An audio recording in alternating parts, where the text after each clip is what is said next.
Going down and the rig is on. iRacing is where I belong. Discord's lit and the drivers are here. This is GEC, there's no room for fear. Green flag drops and the engines roar. 40 cars and we all want more. Mash the gases, we're on the line. Full wide and we're feeling fine. Close in a slipstream dance, taking the corners in a high-speed trance. Tri-oval side by side in this GEC league, there's nowhere to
Welcome, race fans, to Charlotte Motor Speedway for the season finale of the Collateral Damage Sports Network Truck Series here with the GEC Racing League for the Ocho Loco 225, the end of Season 8 here at Charlotte. It's going to be a night race, and it is going to be awesome. As always, I'm Shay Cochran. Up in the booth with me is Lee Kiernan. Lee, how you doing tonight? Yeah, doing great. For me, Charlotte is the pick of iRacing's tracks. Love this place. We're going to have a great race here tonight. We've got 150 laps, and as usual, 5 sets of tires on the pit wall, 2 green-white checkers if we need them. Fuel window should be somewhere around 33 laps tonight, and all these drivers have that fast repair in their pocket if they need it. When you use it seems to make all the difference. It is cool racing here tonight. 69 degrees in the air, 71 on the track here in Concord. And again, we are here for the Season 8 finale. It has been a fantastic season. And as the drivers head off from the grid, We're going to... Interesting. Front row. Yeah, pull up our starting grid here. Jamie Griffin, a multi-time GEC champion on the pole. Michael Boyd in second. Then it's Walt Sahadak, picked up his first win of the season this year at Daytona. In third, Robert Weibel in fourth. Klaus Brahm in fifth. Dakota Osborne sixth. And it's Ryan Moutre and Kyle Simmons in row 4. Got Josh Ryder and Scott Prim in row 5. Bryce Bohr and Stephen Hayes in row 6. Then Johnny Jones on the last row. Scott Prim looks like he qualified but did not start the race. So we'll check in on that. So the big news here is this is the last race of the season. Bryce Bohr is leading the points. He's got a 7-point lead over Ryan Moutre, and Bryce is starting back in 11th, so obviously not the qualifying he was looking for. Just needs a good, solid run here. A top 5, I think, will clinch him the championship. So we're going to be keeping an eye on points as well as the running order tonight, but it is going to be Jamie Griffin on the pole leading us to green. Green flag in the air here at Charlotte. First to get the jump. Great start by Jamie, but Boyd's with him.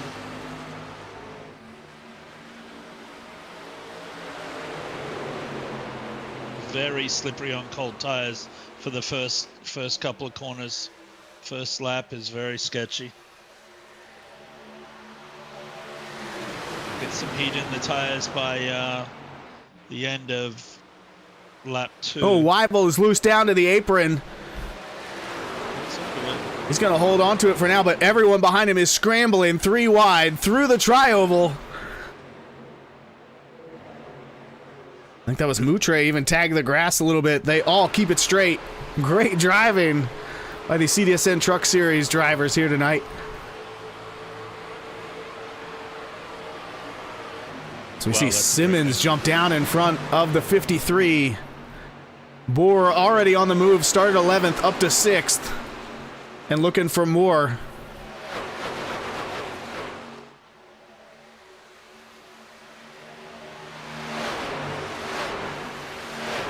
I didn't see what happened to him in qualifying. Maybe he got into the wall.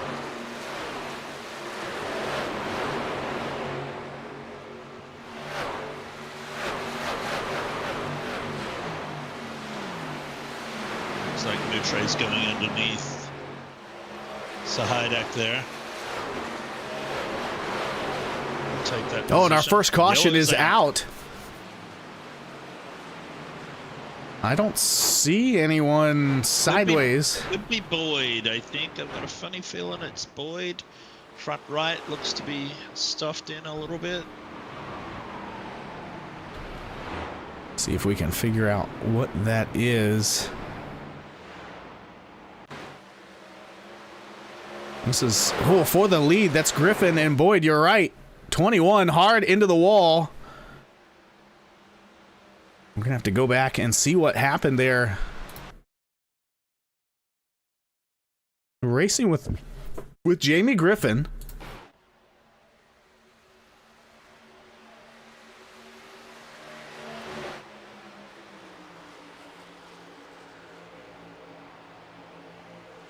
Jamie's in the lead coming down the backstretch, and Boyd, I think, dives to the bottom and takes it away. Maybe throwing a slide job on Jamie, and then has to check up more than he expected. Yeah, and there you see it. Jamie tags him. Oh, yeah. And then they get together. Unfortunate start for both those drivers, as I'm expecting Griffin is going to get the penalty here and get an EOL to start this race off. Race control just gave it to Jamie, so he'll start from the end of the longest line here. Michael Boyd on pit road already. Looks like he, at least for now, is trying to avoid using that fast repair. Meanwhile, Jamie Griffin out front, about to pick up this EOL penalty for our first caution of the night on lap 3.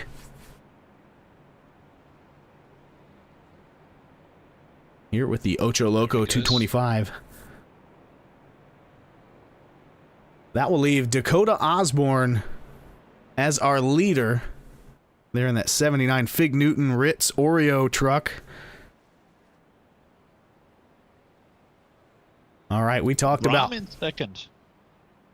Yeah, we talked about points a little bit. Let's pull up that points picture. 14 drivers made the chase / playoffs, whatever you like to call it, here in the CDSN Truck Series. Bryce Borer dominated the regular season and then struggled to kind of keep that dominance going. Moutre has won the last 2 races and put himself in position as the only driver within reach of Bryce, as long as Bryce started tonight's race, which he's already done.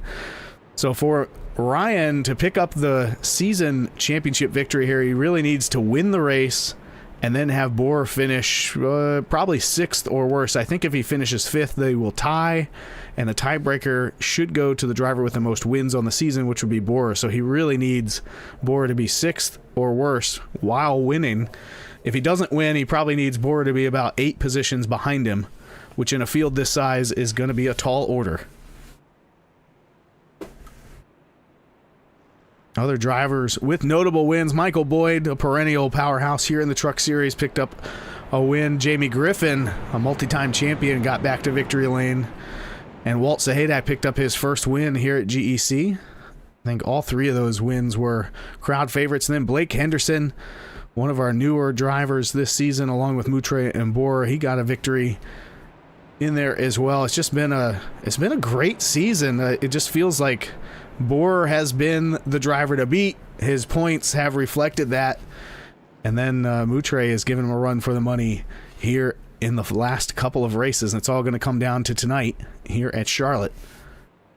Well, I see Moutre and Borer next to each other on the second row.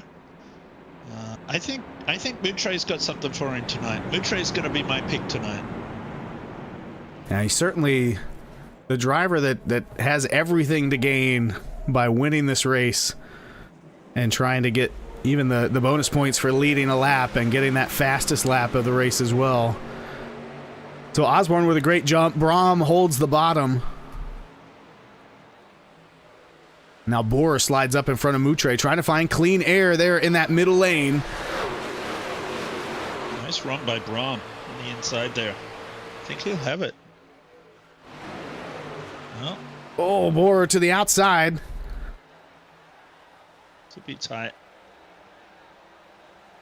Oh, and Brahm gets into him ever so slightly. They keep it straight, though. Tremendous racing here in race 15 of the 8th season. And Brahm's not going to give it to him. He's sticking it back in there. Oh, though, Boyd pushes it hard around the outside into the wall a little bit. And Klaus, one of the drivers, sharing his in-car camera with us tonight. Currently running 4th as Moutre slides up in front of him. And the 53 of Weibel recovering from that earlier almost disaster.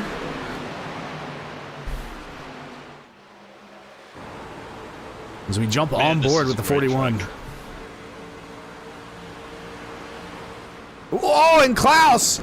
We're on board with him as he gets turned, it looked like. He made a move to the inside, might have been 3 wide.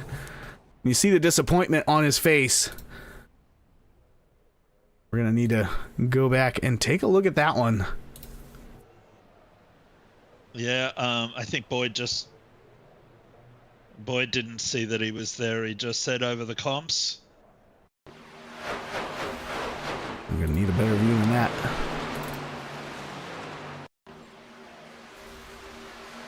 Let's back it up a whole lap and see how we got here. See if we can find a camera that's actually shows what's going on. So I think Brahm gets a good run on the high lane. And then comes across the nose of the 32. That's Josh Ryder. Let's go back and jump on board with Josh.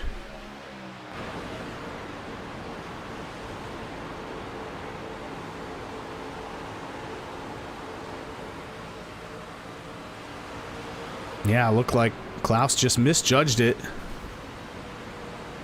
And you heard that engine blow immediately, so he is going to be needing likely a tow and a fast repair to get back out there. And we have takers in the pits. I think we have one that's staying out, but we have a lot of people coming in.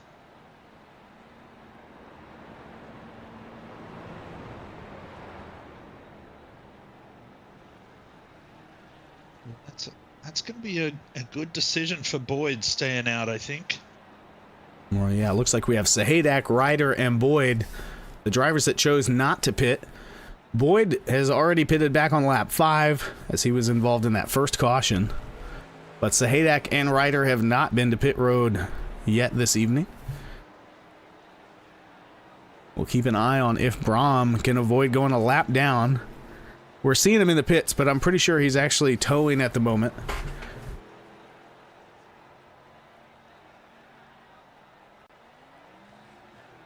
Stephen Hayes, last driver off of pit road. That will leave Walt Sahadak out front, running one of his beautiful Laughing Llama Wraps paint schemes. Laughing Llama Wraps, one of the big sponsors here in the CDSN Truck Series with the GEC Racing League. Multi-season partnership for Laughing Llama. They are put together some great paint schemes for a number of our drivers, both in the Truck Series and our Cup Series. If you need a paint scheme done, reach out to Walt in the GEC Discord. He's also been doing these AI renderings of your truck or car getting unloaded at the track, sitting in the garage with mechanics around and stuff. Some cool stuff for your team's social media.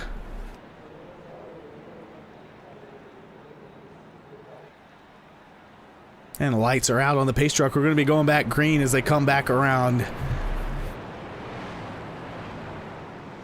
here on lap 12.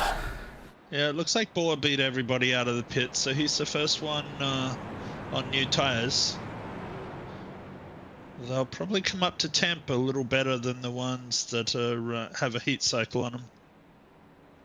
So we talked a little bit about the points battle for the championship between Boer and Moutre, but top 5 drivers here in the GEC Racing League do get a payout if they were a paid-in driver. So there's also a second battle going on here for 3rd, 4th, 5th, and then Klaus Brahm is the first driver out of the payouts right now. We just saw him have trouble, but he could reach up there and pass Osborne or Boyd potentially to get into the payouts.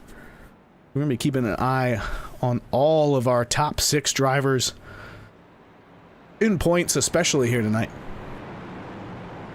It looks like Klaus is going to need a couple of lucky dogs there. Yeah, I'm showing him 2 laps down is the 41. Yeah. There at the tail of the field. No one 1 lap down, so he is in the lucky dog position if something were to happen. 2 early cautions in the first 10 laps here at the season finale of the CDSN Truck Series, and we are racing again. Sahadak out front in front of Josh Ryder in the 32. Got Bryce Boer there behind him on fresh tires. Boyd. Oh, we've got contact already. Ryder goes around. Oh, that's taken a few trucks out. There's 5 trucks out. And I'm guessing that's just a mismatch on speed from those fresh tires. Bryce Boer was there on the outside, Ryder in front of him. And, I mean, it's only 12 laps since the race started, but that makes all the difference. Especially there on the outside line. We're going to go back a lap and watch what happened.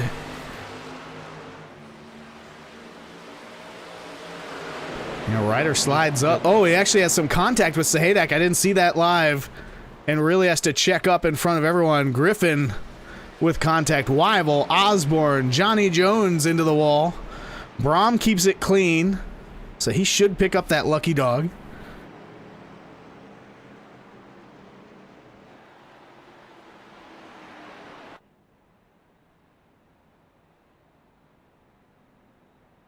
Yeah, it's interesting there. I think Sahadak threw it in there and it just moved up a little bit more. And the other truck was so close. But it just got into him just a little bit.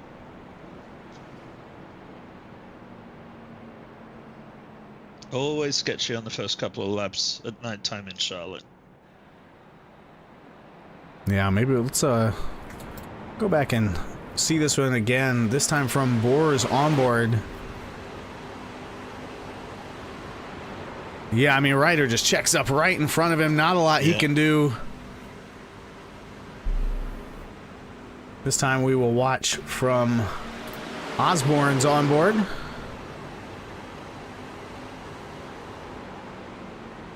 Tries to get through there, can't quite make it.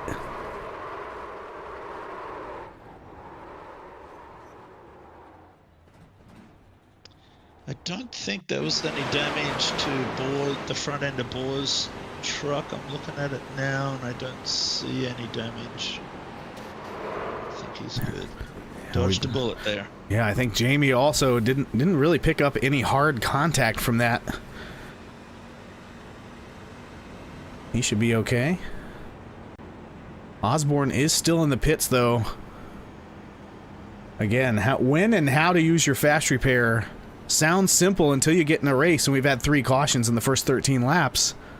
It doesn't bode well if you need to use it now. So Klaus Brahm has just picked up the lucky dog. Now just 1 lap down. He's the only truck 1 lap down, as long as Osborne makes it off pit road here before the leaders come around. I saw that Sahidak jumped to the pits and took some tires and filled it up, so that will actually leave Boyd first with Osborne on the front row. Yeah, and he's only got 5 more laps on his tires than everybody else in the top 10 behind him. Not a huge tire difference. Well, we've still got 135 to go. Yeah, that's Moutre and Boyd on the front row. I'm sorry.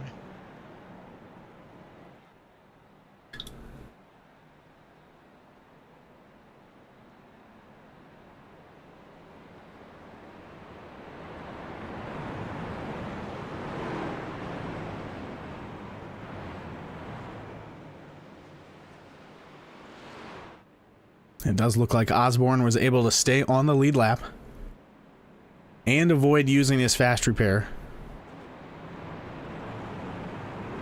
79 trying to play the long game. We're 16 laps in. It's a pretty long race. It's 150 laps. It's going to start going green a lot here in a moment because these guys can't afford to run into each other much more.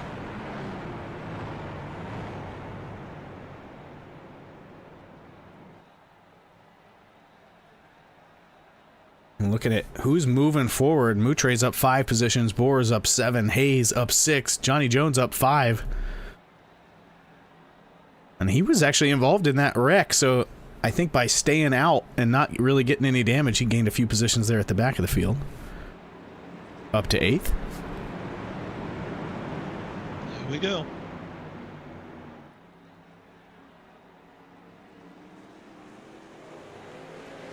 Great start for yeah, we were both saying it's Jinx, you owe me a Coke. Great start from Michael Boyd on the outside.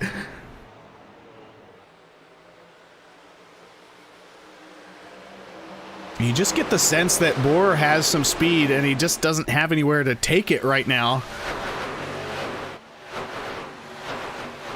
Because he's gonna look to the inside of Griffin, then fall back in line in 4th.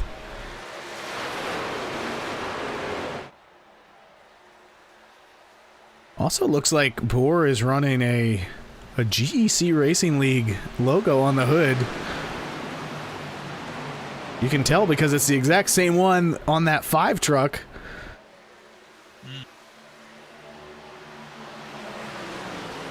He's going to get around Griffin and then go under Moutre. Look at the speed on entry. Takes a He's definitely pushing.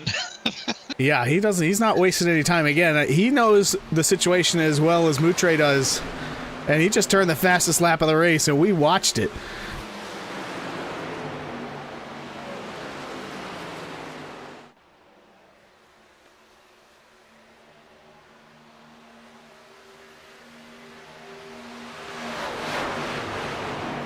We've already been on board with Klaus Braun. We do have two other drivers sharing their cameras tonight, Josh Ryder and Walt Sahadak. Walt with that action rumble cam. You can feel the speed in that 00. Moutre now trying to hold off Griffin, and Weibel really showing some great speed here early in the race. I think Moutre's holding his tires a little bit, which, as you know, around this place, you'll definitely need your tires if this goes for a long green run. Yeah, and this is one of those combinations that everyone should have, thousands, if not millions of laps at. When you first join iRacing, kind of the first thing that pops up in your face is the Pickup Cup. And every other week they are racing here at Charlotte. So if you don't have enough practice laps here in the truck, I mean, you're not going to get any more anywhere else.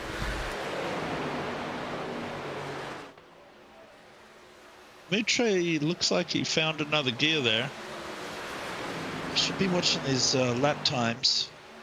He's running a 30.0 right now. He was fastest last lap.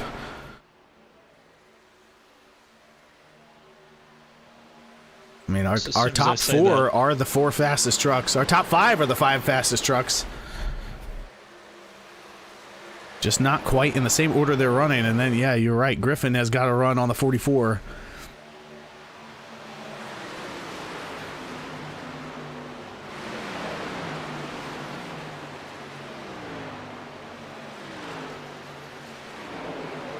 Dark horse there tonight could be Simmons.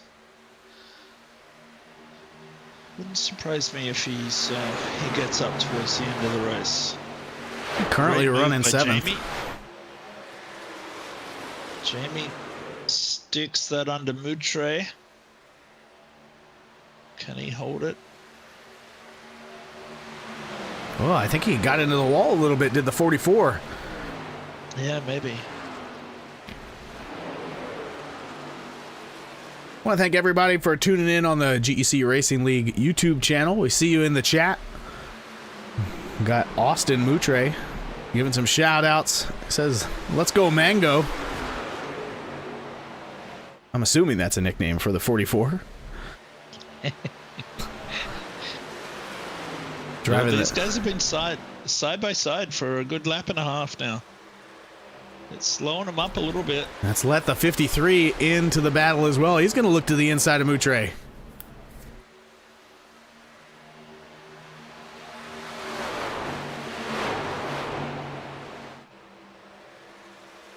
Bohr still trying to track down Michael Boyd.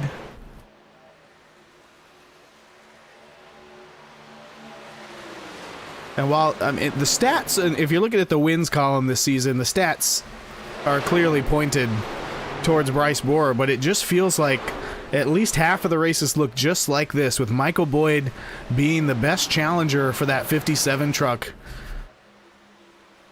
And these two have just been a masterclass in how to kind of have a respectful, classy rivalry. I don't remember them ever even really getting into each other that caused a wreck or anything, but they always seem to be right on each other's bumpers, trying to figure out that perfect pit strategy, that perfect tire pace to make it to the end with speed. And just see, we had mentioned that Scott Prim was not able to start the race. He just chimed in the chat saying he lost power just after qualifying. So bummer for the 24.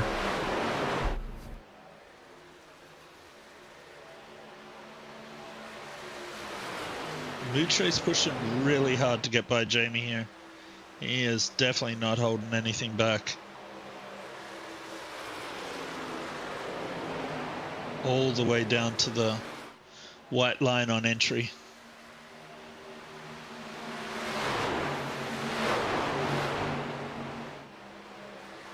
He was loose getting off 4 here last time. And battles are raging all through the field, even as far back as 10th. Walt Sahadak is right there with Johnny Jones.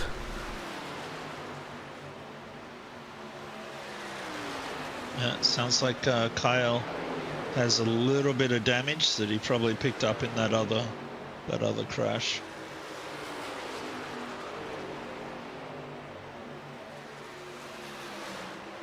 Moutre to the inside of Griffin. These guys have been side by side for quite some time.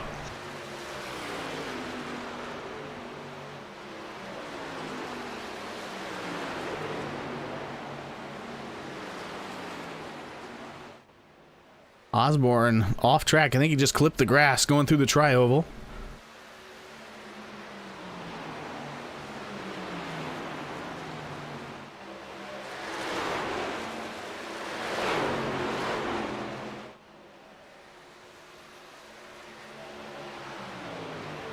Wyville's right there behind these guys as well. It's a good run by Wyville.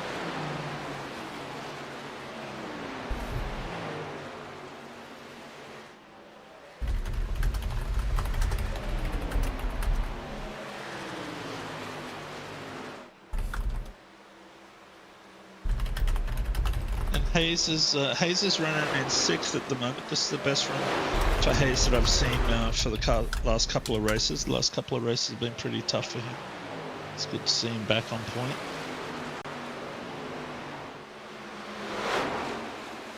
Jamie to the inside now.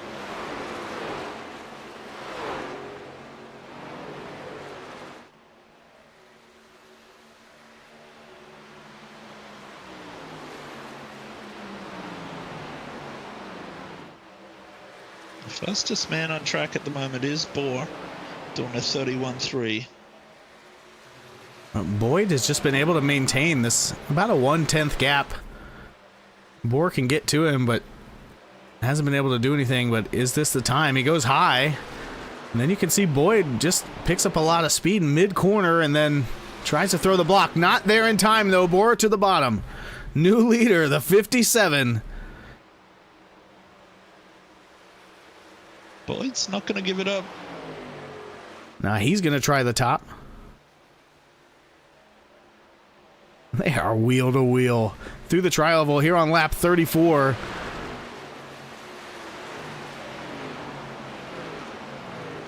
Wonder if he'll get the same run Bohr was getting coming out of here and do the crossover move. You called it. There it is. It does feel like the bottom is better in 3 and 4, so if you can use the top out of 2 to get that crossover done, he's got it. But I just don't think he has the tires now, does the 21. Couple more laps than the 57 on those good years.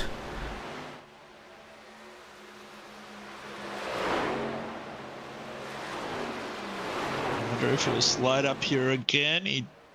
No, not this time. And while we've been watching this, I think something happened in that battle for a third, as Moutre now has a second lead over Griffin and Wyville.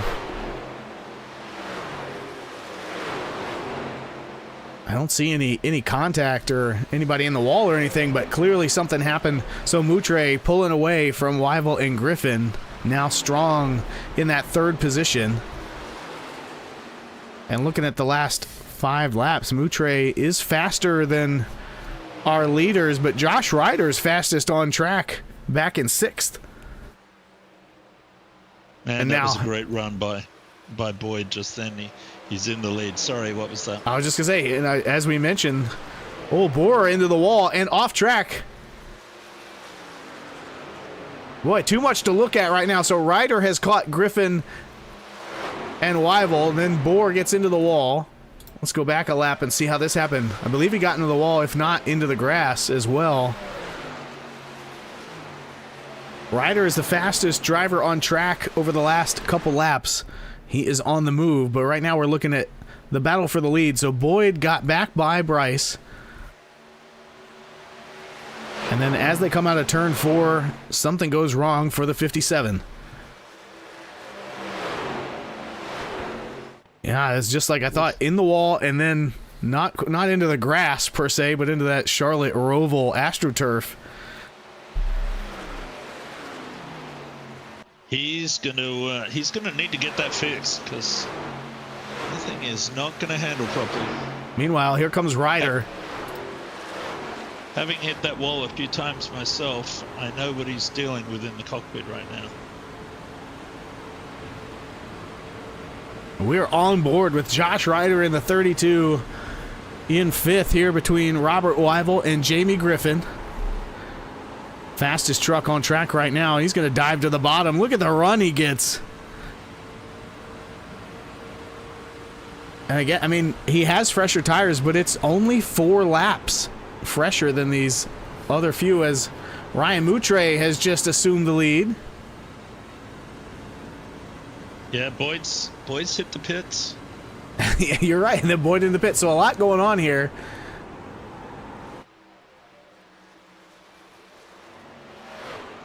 As we are at lap 40, that would be 35 laps for the 21.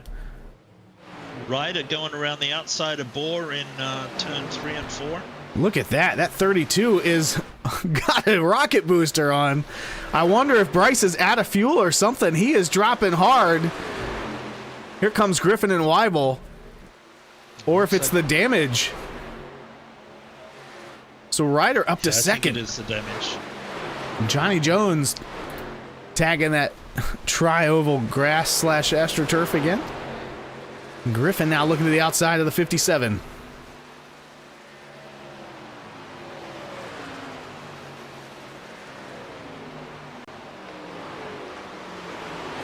Yeah, I'm sure he's dealing with some camber issues in that truck at the moment. Yeah, I just wonder how long is he going to stay out. He's 32 laps on this tank. We just saw Boyd make it 35, so he's going to need to come in a few laps anyway. I'm a little curious, why not come in now and get this taken care of? And Ryder's running down Moutre here. Moutre hits the pits. Yep, there we go. Josh Ryder to the lead.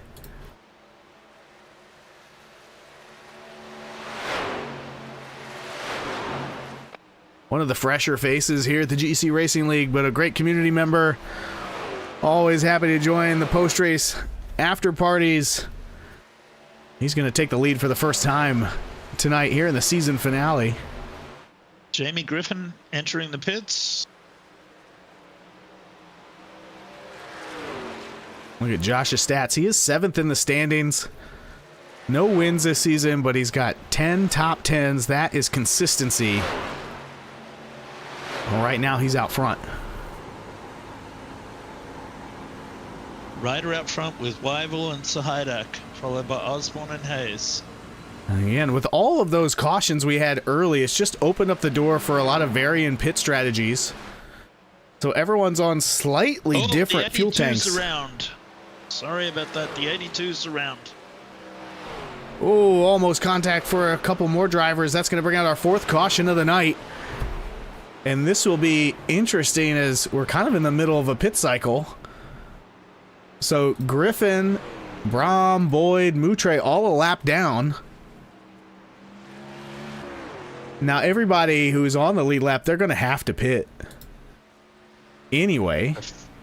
But the first truck a lap down looks like it's Brom. My leaderboard is jumping all over the place right now as they get sorted out. I think Griffin was ahead of the leader. Maybe. I think the drivers are trying to get this figured out too. So you see Griffin there slowing down to let the pace truck by. That'll put him back a lap down.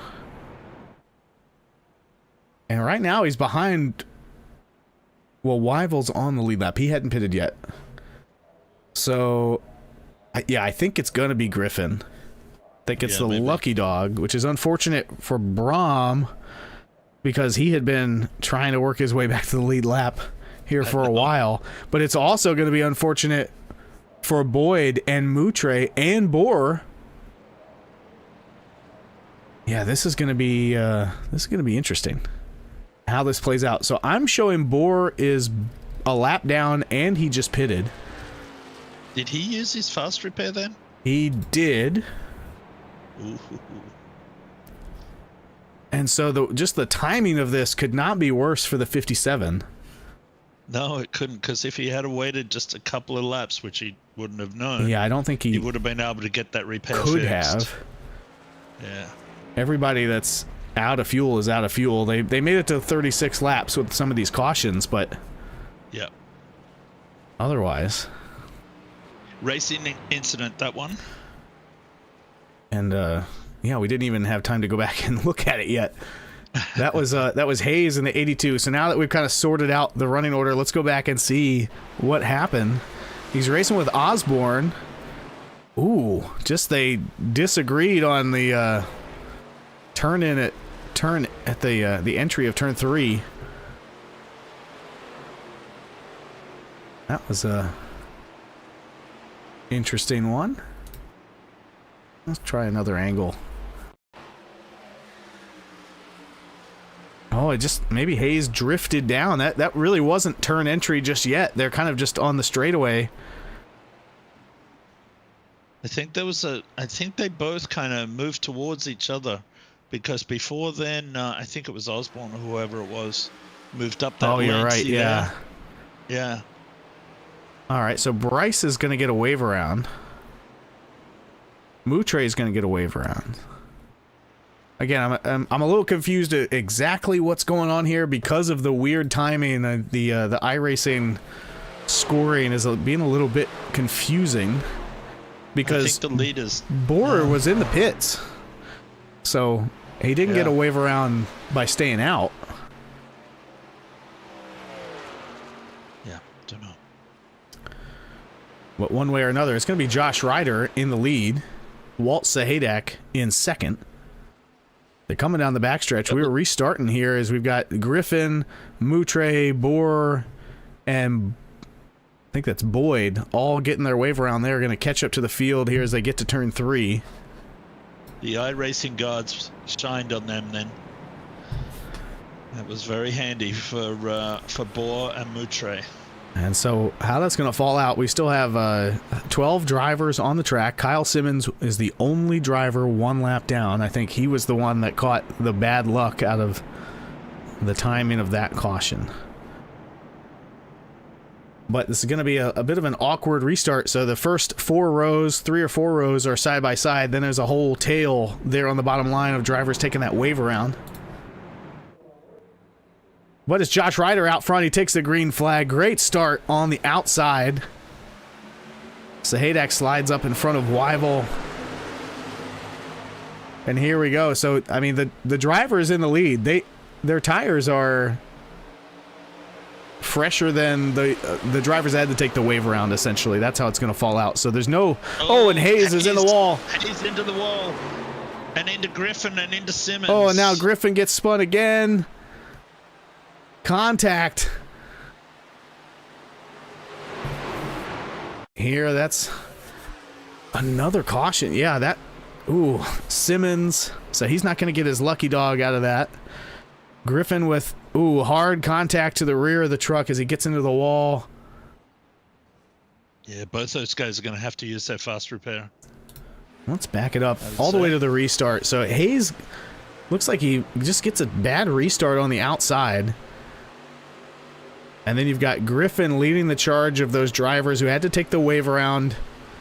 Probably a little frustrated with how that turned out. Oh, there it is. Hayes gets loose on his own before the contact with the 5.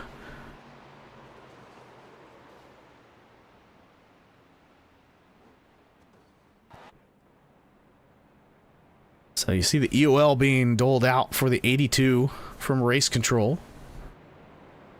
Full tires again for those guys. We've now got just over 100 laps to go here in Season 8 of the Collateral Damage Sports Network Truck Series. Of course, brought to you by the Collateral Damage Sports Network. If you're looking for first-class overlays along with the SDK live timing software for iRacing broadcasts, you need to check out collateraldamagesportsnetwork.com. A few guys, sorry, man. A few guys dive into the pits. Boyd, Brahm, Simmons, of course, Jamie.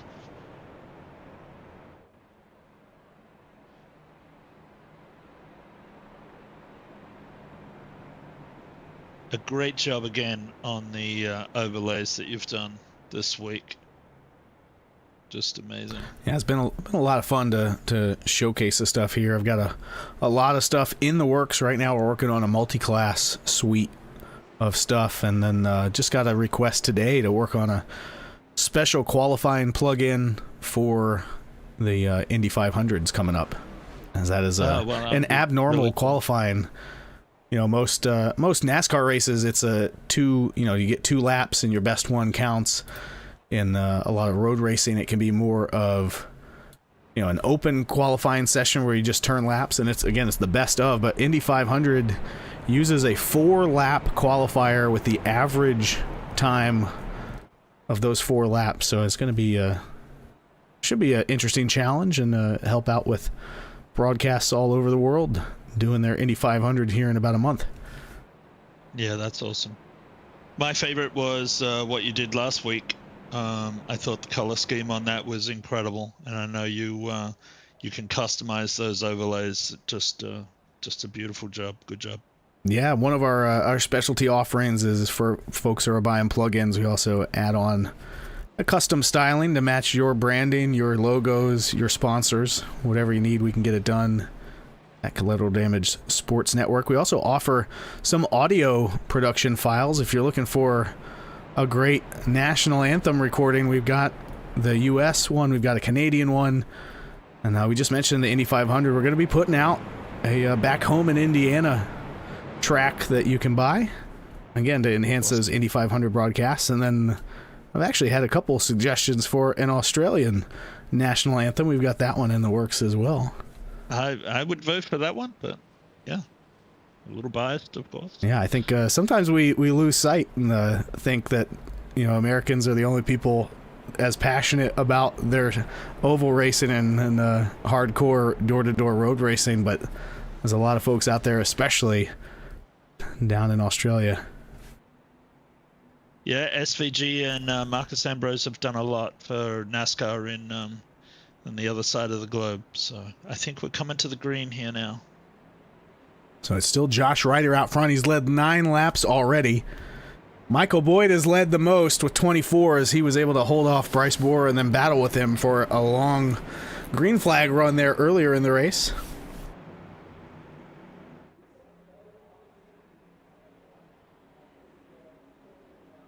Robert Weibel to the inside. Green flag is out. Osborne there behind Ryder, then Sahadak in row 2 on the bottom, but whichever lane has the leader in it is getting the jump here tonight. Ryder and Osborne out front. Weibel, though, hard to the inside. He's going to make a run at it. He is. New leader is the 53. He stuck his nose hard down in there. That was a great move.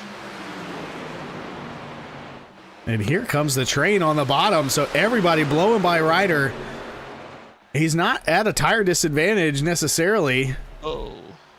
But he doesn't seem to have the speed right now in this restart. 3 wide. He tags the wall. Boyd almost takes him 3 wide.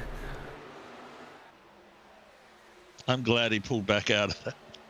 Oh, somebody got loose there in the back. Somebody down. Yeah. I think that's Johnny Jones, but he saves it on the apron. Keeps it straight. So through all that madness, Klaus Brahm did get his lap back, Lee. Yeah, he got his lap back, and he filled up with fuel and got a new set of hoops as well. So he's in good shape here now.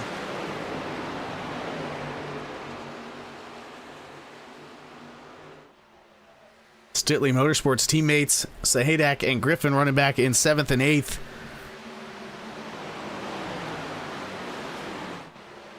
Boyd sticking his nose down there and following Boyd bore through.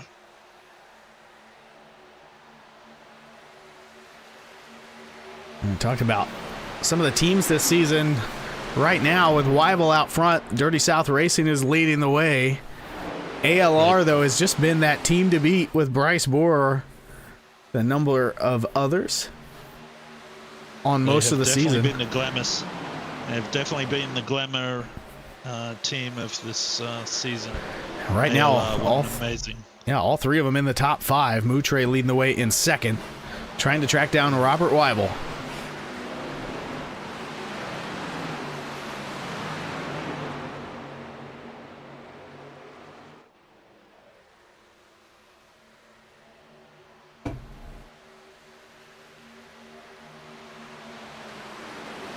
Boyd to the inside.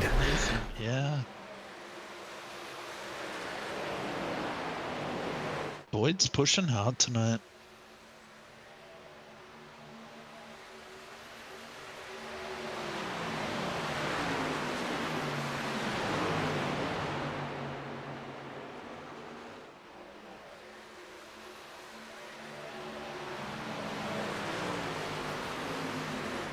Yep, sounds good. And here we have Hayes getting underneath Griffin.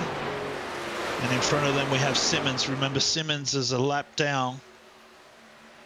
And Sahidak is looking to follow Jamie through.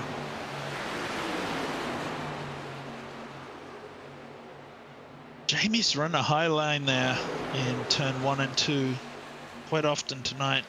He looks pretty loose there at the moment, coming off 2.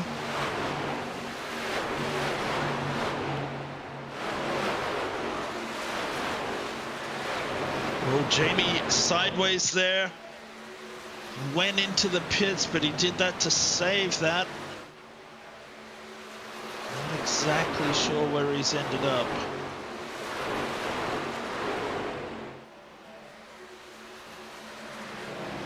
And Bohr into the outside wall again. Bohr now looking underneath Moutre.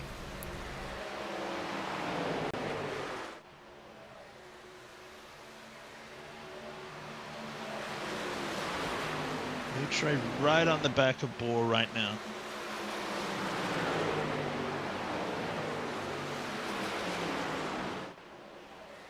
And where has Robert Weibel been all season? Dominating right now out front. Hey, can you back it up a little bit and see what happened to Griffin here a lap and a half, maybe 2 laps ago in turn 3? Yeah. Let's see. Super sideways. Looked like he shot down into the pits, but only because that's the direction he was going. Here it is, 2 laps ago. He's racing there with Hayes and Sahadak. He gets loose here, and then it gets worse in 3 and 4. So that's coming out of 2.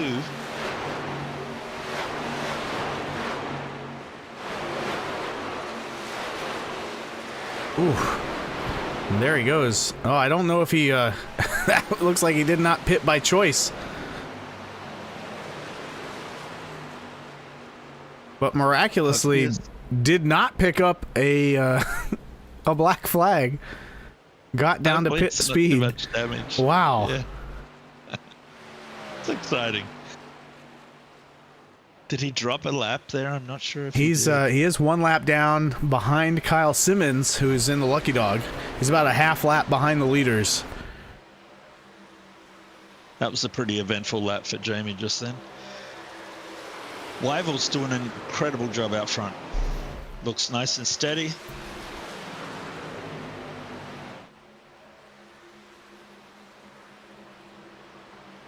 It's the first time in the latter part of this season we've seen Weibel take it to these guys. Yeah, just bore again into the wall. Yeah, I mean, Robert, a consistent attendee and a great community member, sponsored one of our truck races earlier in the season in memory of his son, but has not had the performance, on average. Just 1 top 10 this season out front. But here comes Bryce Bohr down low. Weibel not going to give it to him easy, though. He pinches him just a little bit. So Bryce back to the lead. Bohr has only led 4 laps, make that 5 now, all night. And Moutre is right there. And again, if you're paying attention to the championship standings, it is Bryce Bohr 7 points ahead of the 44 of Ryan Moutre. So Moutre cannot afford to run second or third to Bohr. He needs to win this race and then have the other drivers really bring it to the 57. I would say we have to see Bohr be a little bit more conservative here in this latter half of this race, and we still have quite a few laps left because he's already used his fast repair. Oh, Weibel gets loose on the outside, keeps it out of Moutre, but you can see the 44 say, I'm getting out of the way just in case.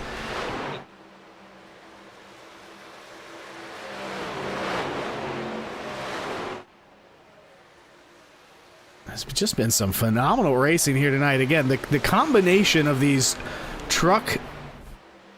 the trucks on Charlotte is just, perfection. It's just one of the really nice races here. I think a GT3 going up Mount Panorama is another one of those at the Bathurst. That's just a perfect combination. And of course, the IndyCar is going around Indianapolis, but there's just so much going on that you can't see directly here from the camera. The tire wear, the fuel strategy, hitting that lane just perfect, making sure you've got clean air to keep the fronts from getting too hot. As we see the kind of the opposite happen there for Weibel. He gets right into the dirty air. The 44 has to check up. That's going to let Michael Boyd by on his outside. Boyd now up to third behind Bohr and Moutre. What I love about this place is that there's so many different lines. You can drive those lines just depending on what the truck's doing and what your tire's doing. So,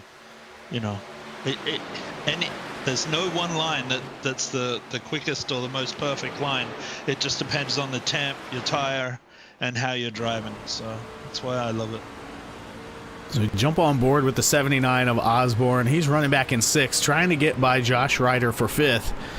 When we look at his run tonight, he starts in sixth, gets all the way to the lead, then drops all the way to 11th, and is now then battled back into the top three, currently running in fifth. Just one of those drivers has not had the clean luck, but has made the most of it, as now he's going to get a run on the bottom around Robert Weibel. Moutre's right behind Bohr up here. If I'm Moutre, I'm going to be pushing Bohr as hard as I can. Because I think you can push him into a mistake. Not literally, but... you can always push somebody into a mistake.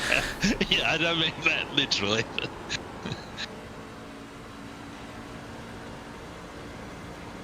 But I think if he gets into a little bit of toing and froing here, Bohr will either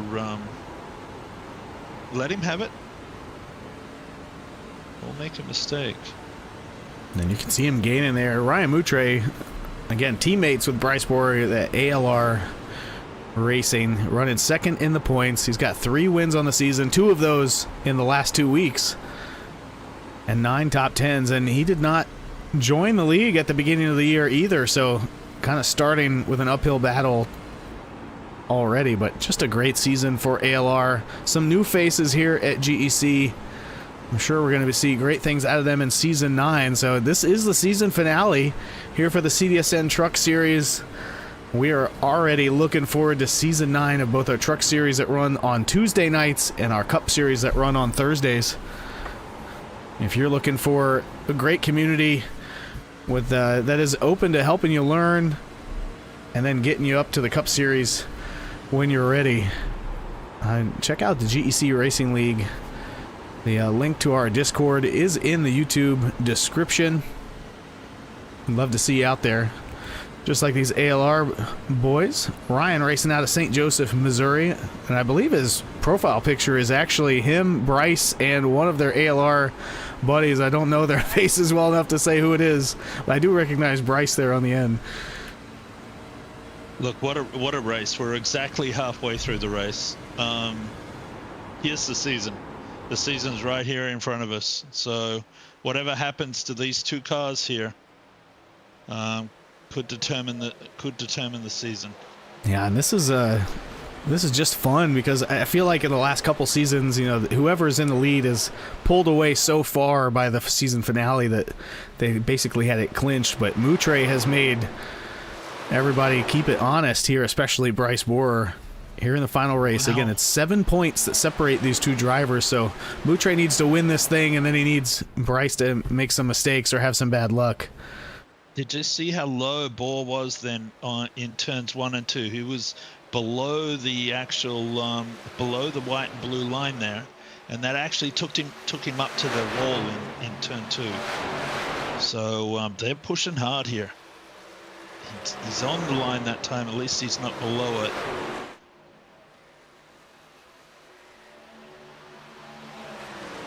Yeah, Sahadak and Simmons are right on the bumper now of the 53. Simmons is a lap down in the lucky dog position, but Sahadak going for 6th place.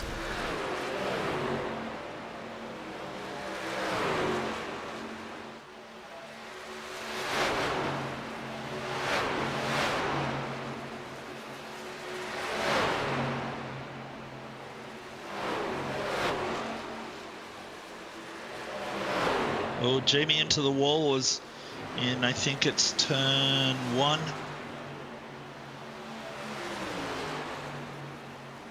Let's see that. I know he was getting around the 82. Yeah, I think the 82 took the high line and Jamie couldn't pull it back off the wall. Now Ryder and Boyd right on each other's bumpers. This is for 4th place.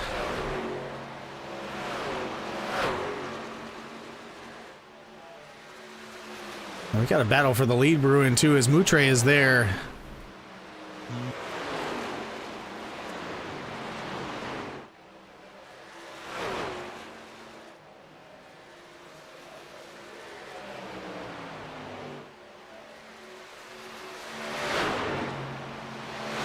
Weibel hits the pits. He was 32 laps into his run. Everybody else is 34, 36, 33. The driver that can stay out the longest is Michael Boyd. He's 29 laps into his run. So we have hit the end of this green flag pit cycle. It's time to come in. Trace got a great runner off this. Yay.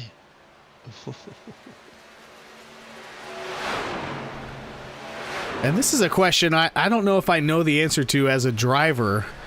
When you're this close to someone else and you're both about to pit, like, does it really matter that you get around him or not? Because I almost would rather just stay behind him so that when he gets on pit road, I can copy it and do it 1% faster. Like, I can know I'm going to hit my braking point just right if I follow him in. Whereas if I'm in the front, I'm nervous that I'm gonna maybe brake too early and he's gonna get into me. I don't know what your preference is. I hate to be the first driver in line coming to pit road. I just feel like people are a little more aggressive on the brakes and might run me over. I feel the other way. I like to be out front. So they're both coming in together here. Again, they are teammates, so I'm a little curious to know how much information and strategy they're sharing tonight. But as we've got a bunch of drivers, so Osborne and Ryder came in the lap before. Michael Boyd's going to come in. Klaus Braun. This is going to leave Sahadak and Stephen Hayes out front. They can. I think Sahadak can only stay out another lap. If I'm Moutre, I'm going to take every chance I can to ruffle Boyd's feathers, and I'm going to try and get to the front, and hopefully I can force him into a mistake, because that's the only way he's going to take out the championship here. So Sahadak maybe doing some fuel saving is the 00. This is 37 laps. That is the longest run we've seen of anyone tonight. And now right behind him is Kyle Simmons, and Simmons is racing for his lap. He's still 1 lap down right here behind our leader in the 00. So he wouldn't mind getting around him. And there it is. So Simmons is going to stay out. He could probably stay out another 3 laps maybe. And this will leave Stephen Hayes as the leader. As we pull up our pit strategy again, the longest we've seen anyone run tonight is the 38 laps that Sahedek just ran.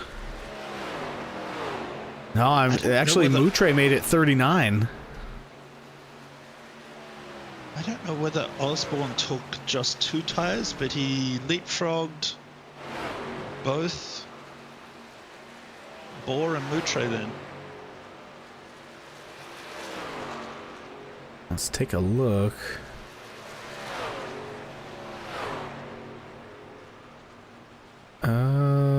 Of the drivers that have pitted, Osborne took 4. He did? Wow, what a great start. Oh, not. Maybe it just hasn't cycled out all the way, but you're right. Osborne will be the leader. Here, I mean, I'm looking at his pit time. His pit time's the same as Bohr's. His pit lane time is the same as Bohr's. He just came in 1 lap earlier. Wow. And that shows you the power of fresh tires here at Charlotte.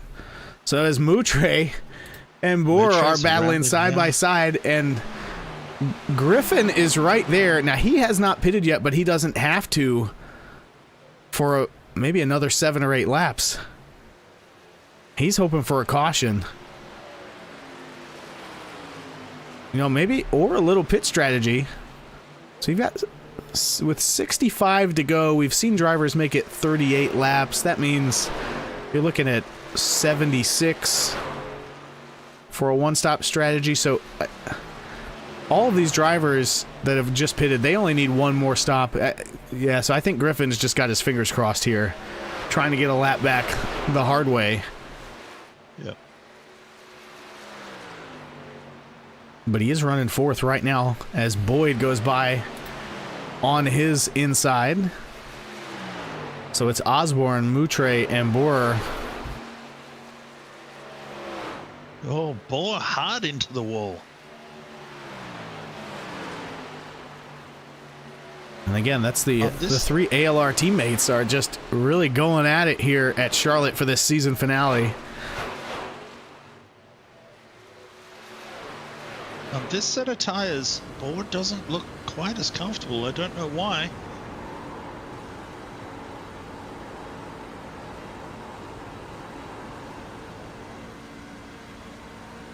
Check on the temps. I mean, I think it was what, 69 and 73, and now it's 68 and 73. So I don't think the track temp has changed that much.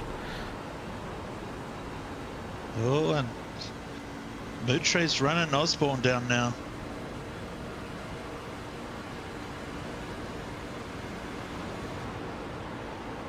So, getting back to our championship equation, if Moutre finishes first, where does Bohr have to finish? I think it has to be 6th or worse. Neither of them got the pole. They've both led a lap. Yep. So the only bonus point left to make a difference would be fastest lap of the race. And right now, Bohr has that. So he actually needs him to finish 7th or worse. Got it. And we just watched him take the lead away from teammate Osborne. Again, all 3 of these drivers at the front are ALR teammates, but with very different agendas here tonight.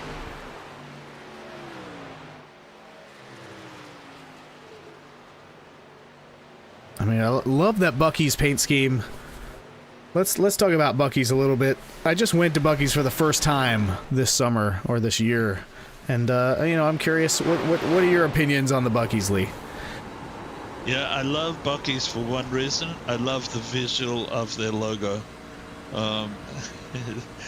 It's huge. I don't know the ones that you have down there, but around the Midwest, Buc-ee's is it's a huge gas station. It is huge. It certainly wins on scale. I'll give it that. But I'm more of a Sheetz man. I grew up on Sheetz. Sheetz are more of a Pennsylvania, Northern Virginia area, and I don't know if they go as far as New England or not, but it's more of a Buc-ee's a little more of a Midwest Southern thing.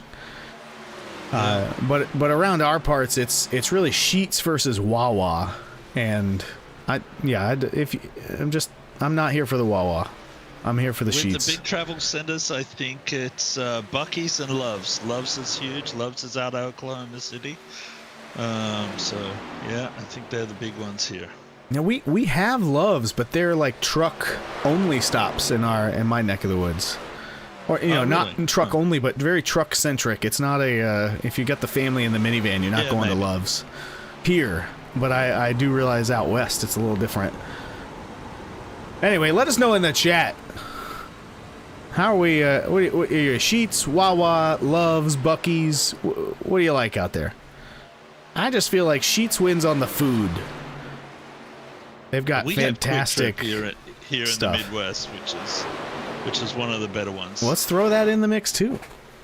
Quick Trip with a big K, and a Q.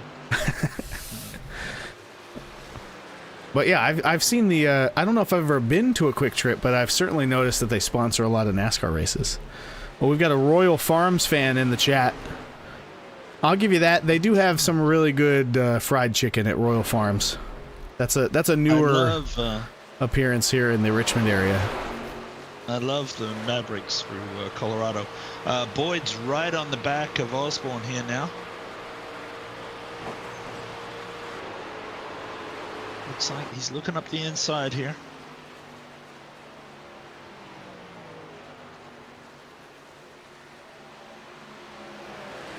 Didn't get it done. I have noticed that he's driving a little bit more conservative than he was earlier. I mean, it looks like he's scraping the wall to me. I don't know if that's conservative. Oh, it does? That is not saw going to help Simmons. you here in Charlotte. I saw Simmons scrape the wall just then. Yeah, this is the part of the race where drivers are really starting to experiment with their line to try and find that extra tenth they need to get Did that you position. See that truck move? You saw Bohr's truck move just 3/4 of the way through the corner there. And yeah, I mean, he's all the way up by the wall. He's certainly trying something different. He is. And he did just get a huge run down the backstretch. But what's he going to do with it? And then he goes low. Osborne stuck that truck right in the middle of the track. So this is the battle for the lead. 3 trucks, 1 team, 2 championship contenders. Osborne 53 was laps to nice go. in there. Oh, the board really got loose. Oh, he has to lift heavily to stay out of the wall. That's going to let Osborne back to his inside. And Moutre is loving this. Love that angle. You can see that CDSN Truck Series logo slapped on the side of the 57.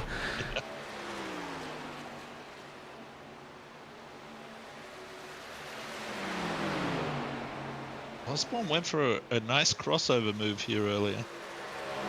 He's going to do it again. And there is one other battle starting to heat up here on the track. This is back between Robert Wyville, Josh Ryder, Walt Sahadak.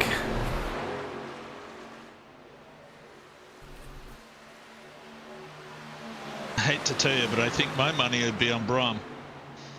Out of these 4. Yeah, he's sitting there in 8th, just behind him. Went 2 laps down early on. Managed to get back to the lead lap. Still got a third of the race left. We've still got 50 laps left here. Yeah, here's what's interesting. The 2 trucks that are fastest on track are also 1 lap down. That's Griffin and Simmons. Yeah, wow. Then Sahadak is currently fastest, followed by Brom. Sahadak running in 6th, right there on the back bumper of Ryder. You see, Brom got Wyville.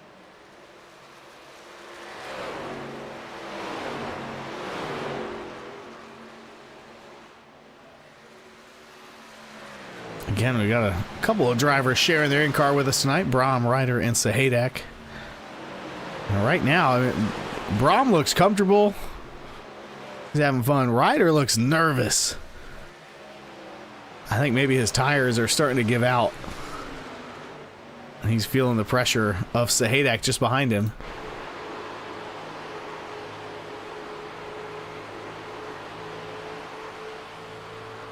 Moutre continues to hold off his teammate Bryce Borer. And Osborne now starting to drift back a little bit from his teammates.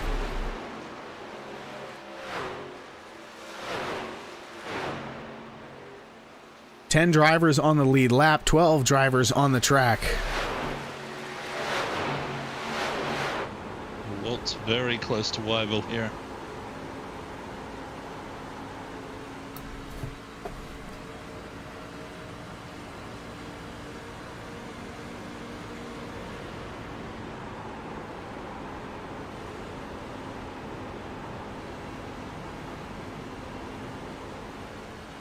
Yeah, a big thank you to all the drivers that have shared their cams with us this season. It's been nice getting a little window into what they're doing. And I think both of our favorite ones has been Walt's camera that gets the vibration. It's just awesome. It's just fun to see the intensity in the drivers' faces that you don't get. I know we did have a race earlier in the season where we were able to have both the first and second place driver. So we see Simmons is diving to pit road. We were able to have both the first and second place drivers' videos up as they battled to the line at the finish. One of my favorite races of the season. Because we saw, it was fun to see the Jubilee and in the winner's face, and just hurt twice as much to see the disappointment there for second place. But yeah, just a fantastic addition to the broadcast. Really appreciate everybody sharing that with us this season. I noticed that Boer's trying to run the high line as much as he can right now. Oh. Yeah, you said it. And that's what I know. That's what I've been noticing the whole time.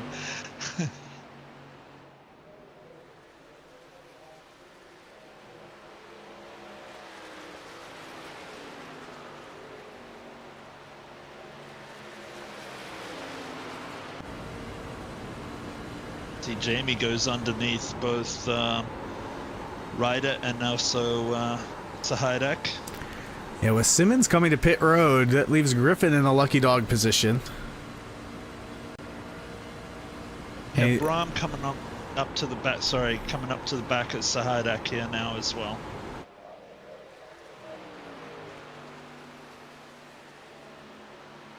Ryder looks a bit loose there.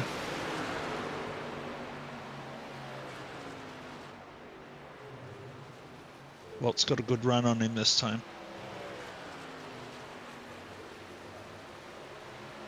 Oh, but not as good as Brahm. Yeah, I mean he's really kind of dialed it in this run. Just surgically moving through the field.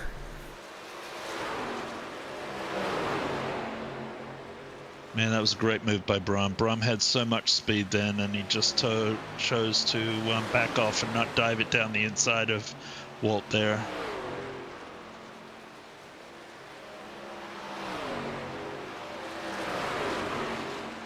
Waiting for his chance, because he's already used his fast repair, as we see the 57 into the wall again.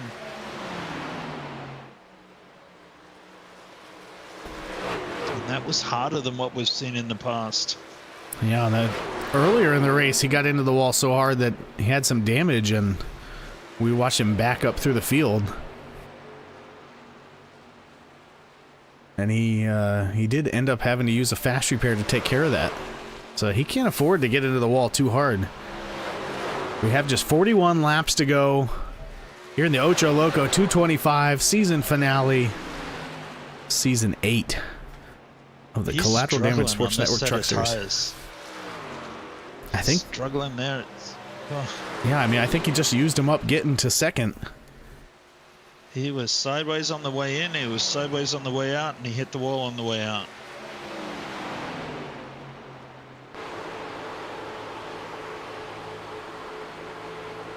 Got a request in the chat for more Walt cams, as now we got a whole bunch of drivers coming to pit road.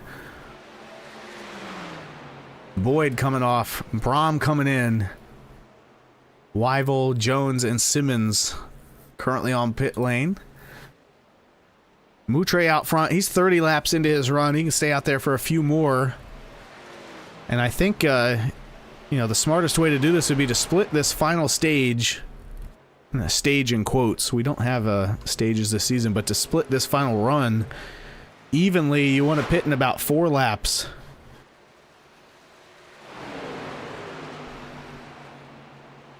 So a couple drivers coming in early.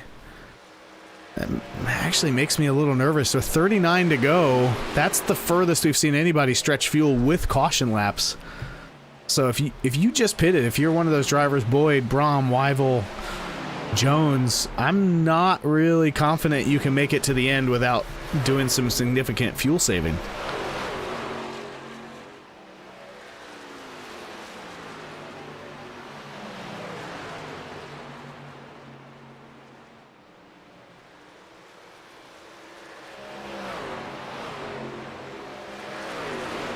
See, Moutre's just eased away now. I see a lot of chat here from race control tonight. I think they might be a little bored out there on this long green flag run we're having.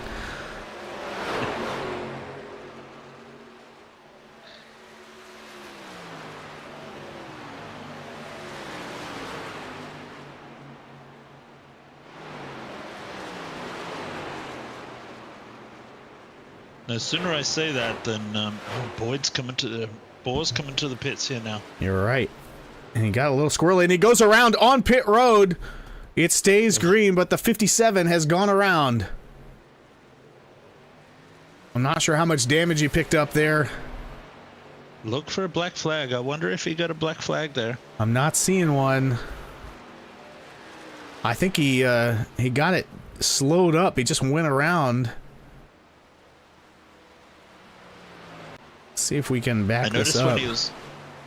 When he was coming onto pit road, I noticed the back end hanging out a bit.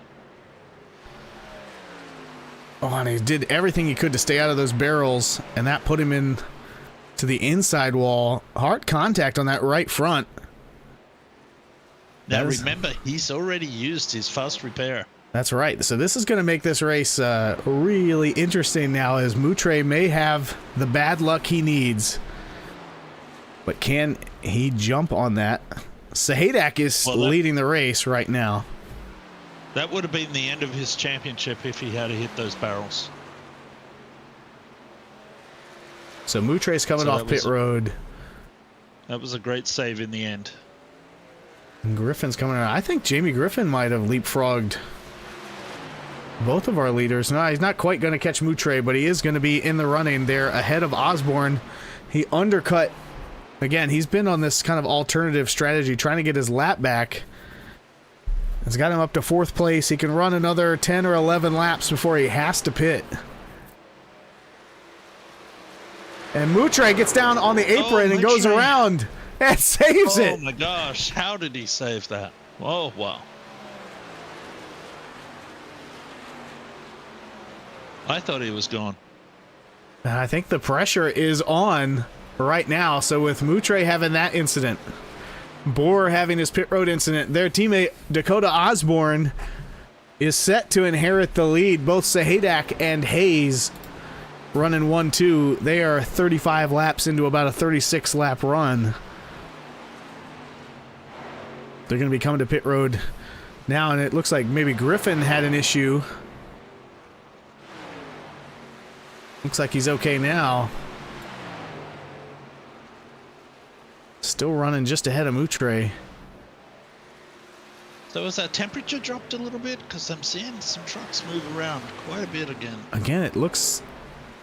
I mean, it's only dropped 1 degree of air and track, but as we see, Griffin is coming to pit road, so he's not going to run this out on fuel. He's going to try and split it and help his tires a little bit. That leaves Osborne to the lead with 2.5 seconds over Moutre and almost 4 seconds over Bryce Bohr. I see there was a request in the chat for me to do the weather, and I'm sorry, I refuse to do the weather because our weatherman is out on track Simmons did an incredible job presenting the weather during the Cup race, so I'll leave that up to him. So still ALR teammates in the top 3, but they have completely switched around now. 31 laps remain in the Season 8 finale. Was 3.5 behind. And Wyval will be the guy, or Sahidak is the guy that he would need to stay ahead of, who's 16 seconds behind him. So he's probably really got a 16-second gap over where he needs to, what he needs to stay ahead of. And Jamie Griffin has just picked up a meatball flag. Like I said, I think he had some. Ryder. Oh, and he's in the wall. He's coming around. This is in turn 2. He might be able to get to pit road, but it's going to be long and painful. I think if we go back, you'll see it between him and Ryder. It might have been netcode. Oh no, Griffin just got loose on his own and hard into the outside wall. And then it was a lap later when that right front went down or gave up on him one way or the other, and he's hard into the wall again.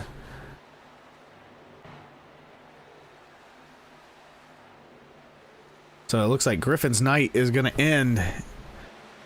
Still a great season for the 5 truck. Meanwhile, Ryan Moutre has blown by his teammate Dakota Osborne.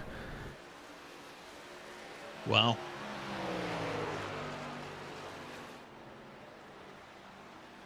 I'm not sure what exactly Moutre did to that 44 truck on that stop, but it is working. He was about a second and a half behind the 79 when we pulled away to look at Griffin's replay, and then in the lead when we came back.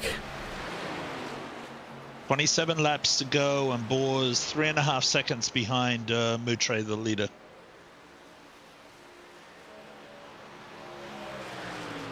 Just 8 trucks currently on the lead lap. Looks like Simmons might have called it a night. He is in the pits 20 laps down. Griffin, I think, has also called it a night, as he's got that meatball flag and has already burned his fast repair. That leaves just 10 trucks on track. Stephen Hayes and Johnny Jones are the 2 1 lap down. And they are battling for that lucky dog position right now. Hayes in that Blue Angels paint scheme. Weibel behind him. Or sorry, that's Johnny Jones behind him.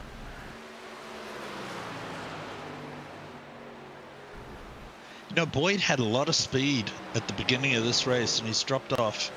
Not sure why. I'm not sure if he's carrying damage or...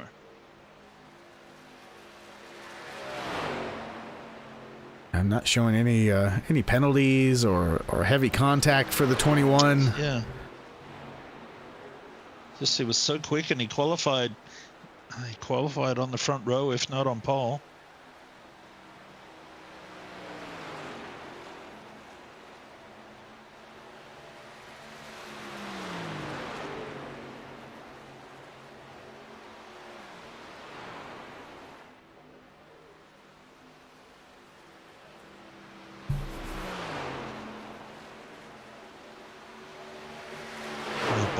Bohr's 5 seconds behind now. And he certainly doesn't have the speed after that damage. The question is, will Ryder, Brahm, and Sahadak be able to catch him? Right now, they're about 7, 8, and 9 seconds behind the 57. But again, from a point standpoint, Moutre needs Bohr to finish 6th, probably 7th or worst, as I believe Bohr has the fastest lap of the race. Let's do a check on that. He does. So that's a bonus point. That's about 11 seconds at the moment. He's ahead of Robert Weibel. So it'll be interesting to keep an eye on that gap over the next 22. I think those two at least are running pretty similar lap times, but all the other drivers between Bohr and Weibel gaining a half second to a second a lap over Bohr. And we see that in the chat they just mentioned that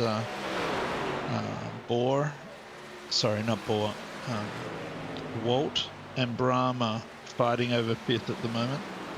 It doesn't look like much of a fight right now. We might have missed it as Walt is on the move, pulling away from the 41, trying to track down Josh Ryder for fourth. Yeah.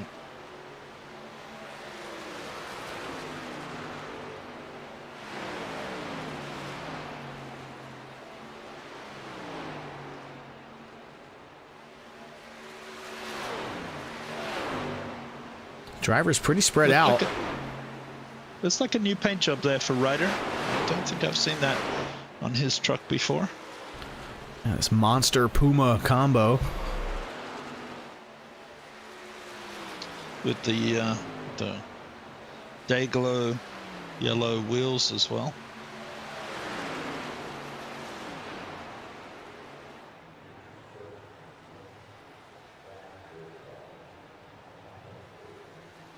Yeah, you're right. Walt is on the move here.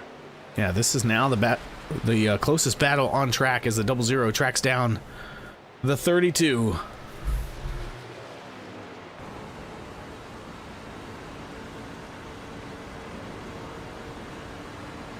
And just look at that chart for Walt. This is a great one, as every green flag run has led him to the front, and then he's dropped back, but every pit cycle he has dropped a little less far back and gained a little more on track.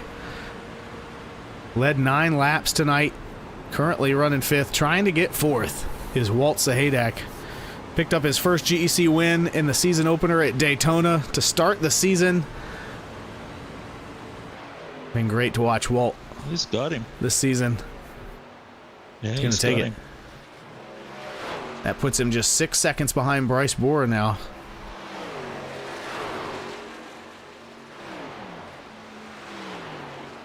$18 laps to go. I mean, it sure looks like Bryce is going to have enough speed to stay ahead of at least a few of these drivers behind him to hold on to the championship, but long way to go here in the season finale at Charlotte.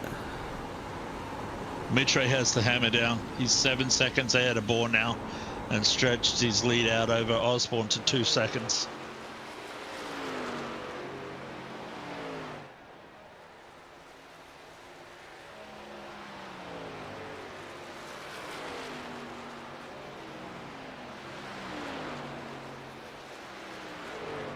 Weibel's coming to the pits here now.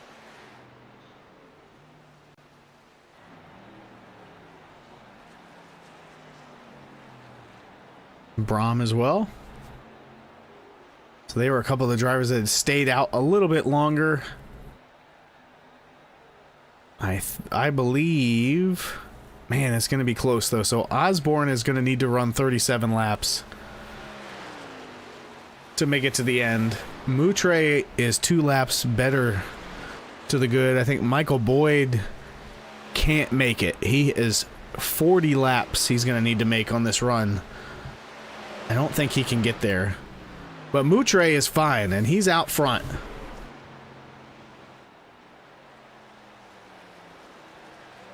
He'll just need to go 35 laps. He's gone 39 already. Yeah, so Hydak's the quickest guy on track at the moment. And I think he has been for a little while. As he's dropped that time down to 11 seconds behind the leader. Yeah, now as these pit cycles are kind of playing out and the winners and losers are separating, it seems like from how they kind of planned out their pit strategy here towards the end of the race, there are only 5 drivers on the lead lap. Ryder is the last of them. Stephen Hayes right now is in 6th, leading that lucky dog battle.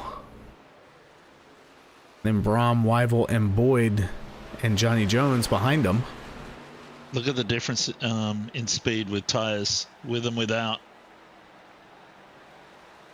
Wyville flies past our leader. He does, but I think that leaves him still 1 lap down. Yeah, he was 2. Boyd, I think Boyd was coming onto the pits then, but he overshot his pits. Oh no. I think either that or I caught the No, last bit of it. I think he did hit pit road. This is 1 lap he ago. Looks like he made it down pit road. Either way, though, the strategy just didn't play out for the 21 tonight. He's running in 9th, 2 laps down. Yeah, I think he might have lost it then in 4. Or 3 and 4, if you know what I mean. But then held it off the wall, you know.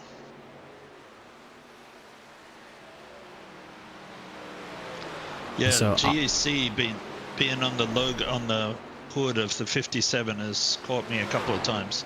Yeah, I thought it was Jamie. I think something has happened to Osborne. He is falling. Bryce Borer goes flying by. Sahadak just 2 seconds behind both of these drivers. Again, just not seeing any obvious incidents for the 79, but he's backing up. There goes Hayes and Boyd by on those fresher tires. They're laps down. But yeah, just did not expect the 57 to get by that easy. And here comes Walt. He's going to take 3rd away from Osborne here pretty soon with 10 laps remaining. Yeah.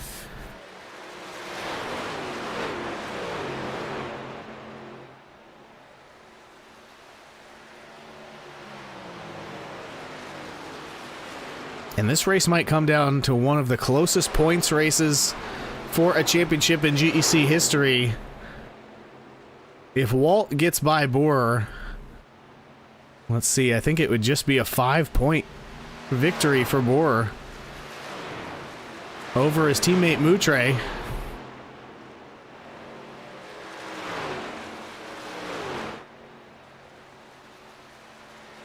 Here comes Walt. He's going to try to get by the lap traffic of Stephen Hayes and then set his sights on Bryce Borer for 2nd place. Really don't know what happened to Osborne. He must have got into the wall.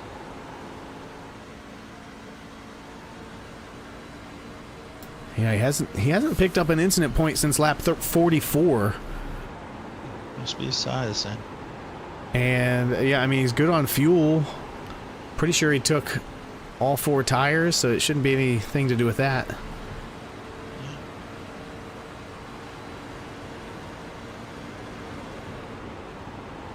So Walt kind of hung up here now behind the lap traffic of Hayes, maintaining a gap with Bryce Borer.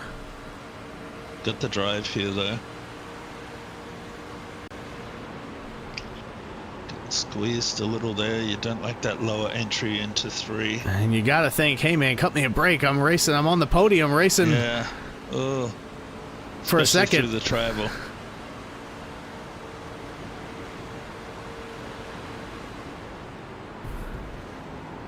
It's a shallow entry for 1, 2. He's going to clear him though. Now 1.5 seconds to Bryce Borer for 2nd. 6 laps to go in Season 8 of the Collateral Damage Sports Network Truck Series of the GEC Racing League. Brian Moutre is out front, doing everything he can. He's certainly gotten his job done tonight. Led 53 laps.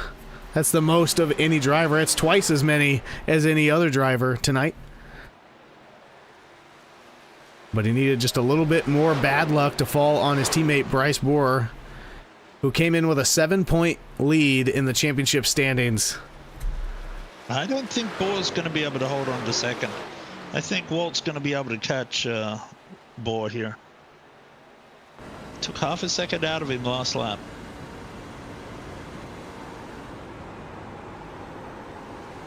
You can see him closing that gap. It's going to be close. Just 4 laps to go. 3.5 as they come down the backstretch. And they're already starting to play some games as Bryce is all the way down to the inside, trying to keep Walt from being able to draft on him. Oh, the 57 gets loose ahead. Yeah, I think the game's backfired a little bit there. But he is going to be our champion if he holds on to third.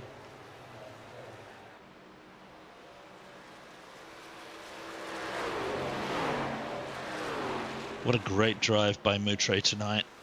Did everything he could.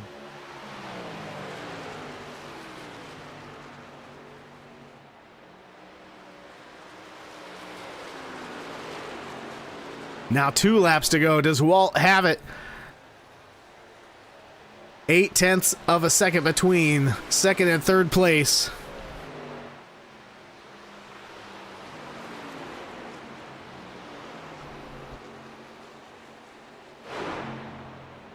Catch name's one thing. Getting around him might be another. And with that, Ryan Moutre takes the white flag here at Charlotte Motor Speedway for the CDSN Truck Series. Last lap of the season. Man, have we had a lot of fun this year. Ryan Moutre going to pick up his 4th win of the season. His 3rd in the playoffs. His 3rd in a row to end the season. Coming out of turn 4 for the last time. Flying Ryan gets the win again. What a great win. Great job, Moutre. He gets it, and Bryce Bohr holds off. Walt Sahadak brings it home second and clinches the GEC championship. Here for the CDSN Truck Series, he joins Royalty in the league. And Walt Sahadak gets his first win of his career at GEC in the first race of the season and gets a podium here in the season finale. Great race for those drivers. Josh Ryder and Dakota Osborne. I think Ryder might have run out of fuel, actually, as Osborne grabs 4th away from him right at the flag. Yeah. How about that? Ryder finishes in 5th. As Ryan Moutre brings it down to burn it down.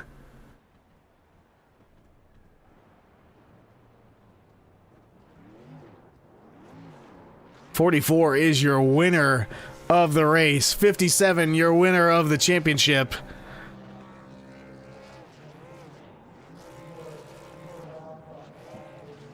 Yeah, what a race by Ryan here tonight. Did everything he could. And Bohr did what he needed to do. He was a little loose there from time to time, so got it over the line where he needed to get it to. And we will be chatting with our 3 podium drivers here in just a minute. Until they are ready. Take a look at our final results. It is Moutre, Bohr, and Sahadak on your podium here at Charlotte. Bohr gained 9 positions to get there. He was the hard charger of the race. Moutre led the most laps with 58, though. Bohr got that bonus point for fastest lap. And Jamie Griffin started on pole. Nothing but bad luck for the 5 truck as he gets a DNF 29 laps down. Final running order was Osborne in 4th. We saw him grab that from Ryder there at just the last second. Just a 10th ahead of him. And then Stephen Hayes seemed like he was a lap down for a good portion of the race. He battles back, uses some strategy, gets a 6th place finish. Robert Weibel led a handful of laps at one point. He comes home 7th. Klaus Brahm in 8th. Michael Boyd in 9th. Johnny Jones in the top 10. And that's Griffin, Simmons, and Prim. Prim with those hardware issues, power going out right at the start of the race. Bummer for the 24. But what a great season. What a great race to finish this up. And we are going to start chatting with driver of the 00, Walt Sahadak. Here for you, Lee. Yeah, well, what a great race, man. You were coming back. You came home so hard. I saw you conserving at the beginning. Tell us about your race. Yeah, it just worked out there that second to last run I could see I went a couple laps farther than everybody else, and I knew if I could just conserve a little bit more, um, I'd be able to run it wide open that last segment, and everybody else was going to have to conserve. So I gave up some time actually, and I was just drafting rider and trying to save Yeah. an extra lap or two of fuel. And yeah, I was able to run that whole last segment wide open. I never had to worry about fuel conserving at all. So Yeah. Yeah, another you lap didn't or look two, I think I could have caught Bryce. yeah, you didn't look loose at all night. Bryce was pretty loose there tonight. So when you were running him down, I actually thought you were going to catch him. Yeah, I think he saved just enough fuel. I think he picked up a few tenths those last few laps once I started to get close to him. So I think he had conserved enough that he could go for it there. But no, my truck was really good on the long run. My right side tires on a full run were only down to like 75%. So um, Right. I was happy to see that stay green. Well, what a season for you. You bookend the season with starting off with a win and finishing the final one in third. Man, great season for you. Yeah, no, that's was a great start. My goal at the beginning of the year was to get a win. We got that out of the way early. Would have liked to have gotten a few more podium finishes. I think I gave a couple away and with some pit stops along the way in the season, but overall working with Jamie, we had a great strategy out there together, and it was a lot of fun. You and I have raced in the truck series for a few seasons. This season, the talent just looked way higher than I've seen it for quite a few that I've ever seen in the truck series. Yeah, the front end of the grid, I mean, just tonight, I mean, even though there was only, I think, 13, 14 trucks out there, there was 12 of them that could have won the race. So, Yep. it was really tough. And, those ALR guys coming in the middle of the season there, they're tough to beat. They're fast, but felt good to be able to run with them here at the end. Yeah, you had a great run there. Laughing Llama wraps. Your truck looked amazing all season long. Tell me, is there anyone you want to thank for tonight? Yeah, first of all, thank you to you guys for putting this on and everybody at GEC, the broadcast crew. You guys do an awesome job. Embroidered Image, the Andy Durr Foundation, UECU, a couple of my sponsors. Big thanks to my family, especially my wife. Doesn't complain when I come down here and do this a couple nights a week. So, looking forward to the next season.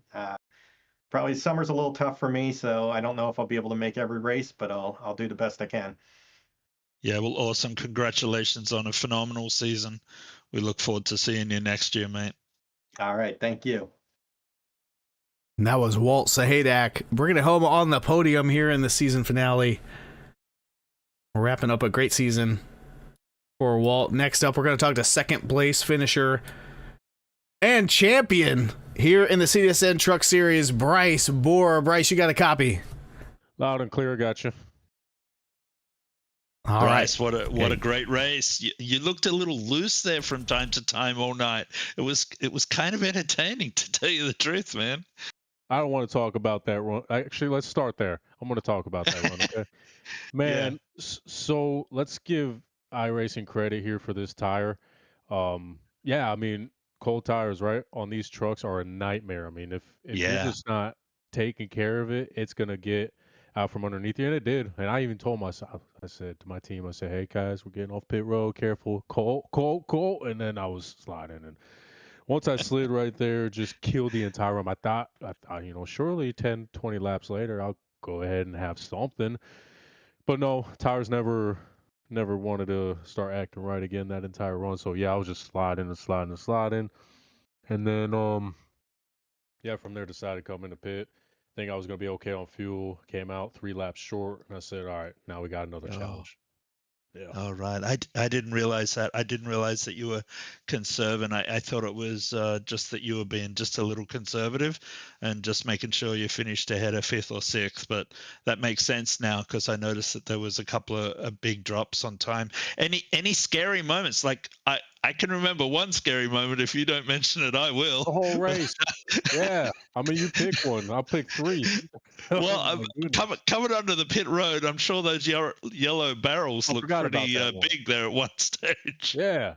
And then I hooked left and did a 360. Yeah, I forgot about that one. Dang. Quite What a honestly, race. that could have saved your championship right there, because I know you'd already used a fast repair. So if you had hit those and got a Uh-huh. meatball flag, it would have been the end of the game. I So was gonna think yeah, about that.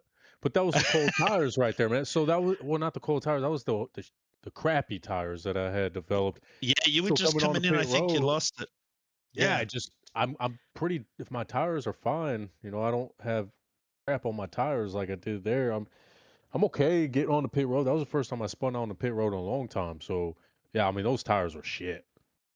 Yeah, yeah, yeah. Yeah. If you burn them up, I've noticed this in the past. If you burn them up on the truck and give them a bad start, they just never come back in. But you've been amazing all season long. It's I had a been good time. it's been incredible to watch you guys. Actually, your whole entire team, but you rose above it all season. Just incredible work. I'm going to hand it over to Cochrane to talk to you a little bit more here. Yeah.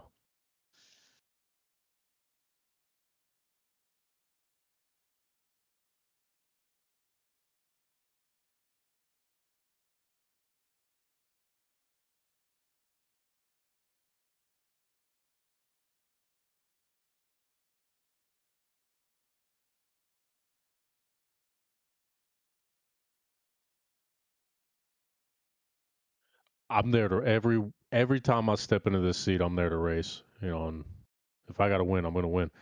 So I'm not thinking numbers. I really wish I had a crew chief, but I'm not going to spoil myself and say, yeah, I got a crew chief while sim race. No, we got to do these things on the fly. And I'm just hoping that, my team and, sure enough, Moutre was kind enough to let me know that he had enough fuel. So kind of made that crew chief decision for me to start saving fuel right there. But yeah, I mean, he was reminding me, he kept telling me you got to finish third, or you got to finish better than third. Finish. So if you say seventh, I should have had a lot less anxiety running this race tonight. But yeah, I mean, he said I got to finish better than third. I said, all right, surely that shouldn't be a problem. This is one of my favorite tracks. I'm pretty fast here. I'm confident running this track. I love running it. But you get in those situations, you slide the tires the way I did, and you can't drive the car with those tires. I mean, it was god awfully loose. I can't tell you the last time I had a race car that loose before, but glad I got those off, got the new tires on, then I had to face the fuel saving game. So yeah, I mean, saved myself the 3 laps that I had, sputtering at the finish. So yeah, I kept ahead where I needed to.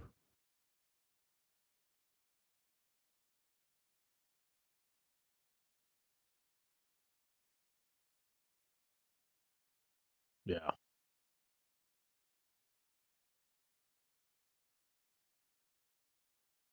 Yep.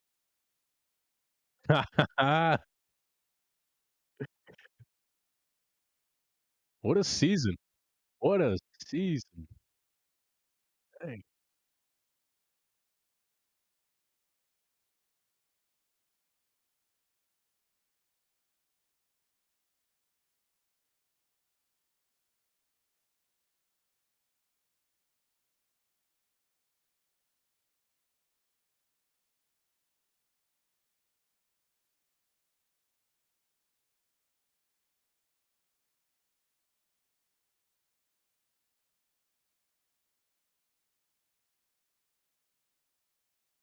Good.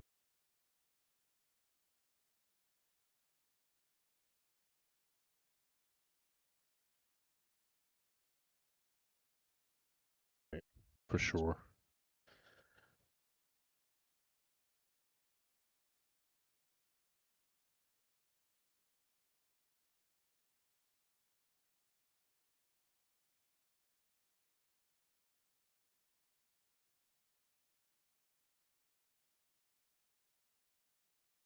Ooh.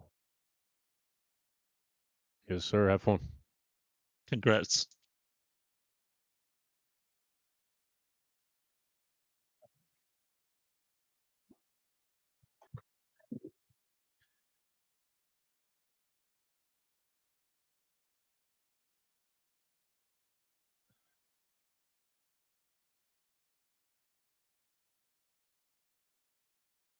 Yes, I do. Ryan, incredible. Three on the trot. You didn't look loose all night. Man, what a great drive. You drove away from everybody at the end of the race there. Any crazy moments for you during the race? No, not really. I kept a pretty clean race. I did what I had to do on my end and win the race. And just there towards the end, it was a really big fuel saving. Luckily I built a pretty good gap to allow me to save a little bit of fuel there for quite a few laps. Because if not, I would have had to pit again, and who knows what would have happened after that. Yeah, But yeah, it was pretty crazy for the race behind you. There was a lot of trucks getting out of shape on cold tires. How were your tires on when they were new? I only slid the tires one time coming out of the pits on that very last run. I thought I was actually going to spin around because I just totally forgot about the whole cold tires, and you're trying to haul ass out of there. And I don't know how I saved it. I don't know if you guys caught that on the Not broadcast or not, I'm but not sure we caught that one, but we did catch Bohr. I mean, he lost it there a couple of times. He had a big moment coming into the pits that you could have won the championship right there yeah. if he hadn't Funny, nailed those. funny thing is, you know how iRacing and Discord works. We're sitting there talking to each other, and I was like, "Oh, I'm 0.3 to the good," and then he realized that he was actually a lap and a half not to the good, so he instantly Oh, started wow. saving fuel. So if I Yeah. didn't even say anything in the chat, then it's like that's just the way it is. Yep.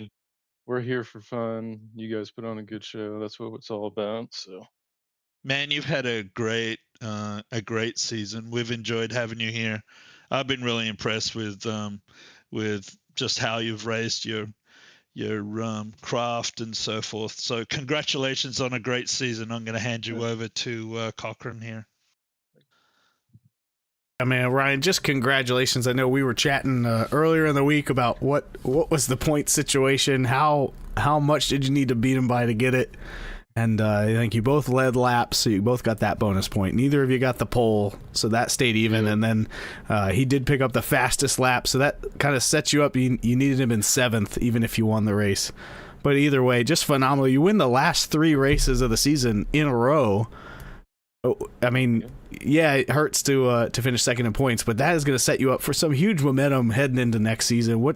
Just talk us through your first season at GEC and what you're looking forward to in the next season. yeah, we had a lot of fun here. Everybody here is very clean racers. Everybody is adults. I just enjoy racing with everybody every week, and we had a lot of fun. We're looking forward to next season and hopefully getting that invite for the Cup Series and taking our team over there. So we'll see what happens. Yes, sir. I'm sure we'll be in touch on that. But yeah, just really appreciate all you guys coming in and putting on a clinic on speed, but keeping it clean and respectful, like you said. It's just been a fantastic season here in the Truck Series, and we're looking forward to more. And yeah, just can't say congratulations enough for 3 wins in a row to finish the season and still come up 4 points short. That's as close as you can get. I think I can't think of a championship in our history that was this close.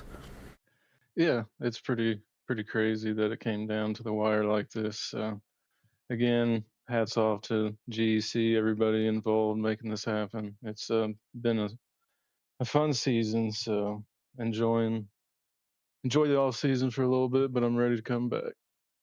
And Yeah, then congratulations, mate. It's been awesome. yeah, thank you, one guys. more question for you. I know you're running this Bucky scheme. We spent a good amount of time on the broadcast actually debating the best food and gas station. Are you truly a Bucky's man, or are you just into the livery? See, I'm from the St. Joe, Missouri area, and we are actually getting our first Buc-ee's. I've only been to Buc-ee's one time, basically, in my entire life, so I couldn't even tell you. Well, so if it isn't Bucky's, what's your go-to? Yeah, we're a Casey's General Store here in the Ooh. Midwest. Casey. Yeah. So I don't know if you guys ever heard of that before. We didn't have that one in our list that we were debating, but good to know. We'll put it on there. Right on. Well, Thank you guys. Yeah, congratulations Yeah, again on a great congratulations. season and the win here, picking it up. I hope to see you in the after party, and we'll get on with a couple more end of season interviews here, other than our podium here tonight, as everybody wants to come up and talk with us. Next up, it's going to be Heartbreak Kid of the night, Michael Boyd, brings it home 9th after leading some laps, running up front. Michael, you got a copy? Yeah, I do. All right, I know you. We were talking about you during the race, where obviously the win stats point to Bryce Borer, but it just felt like the majority of the season, the truck that was giving him the most hassle, the person who was running up front, leading laps, and had a shot to maybe pull a strategy play at the end to get the victory, was that 21 truck there for you. Just walk us through your night, walk us through your season, tell us what it was like out there.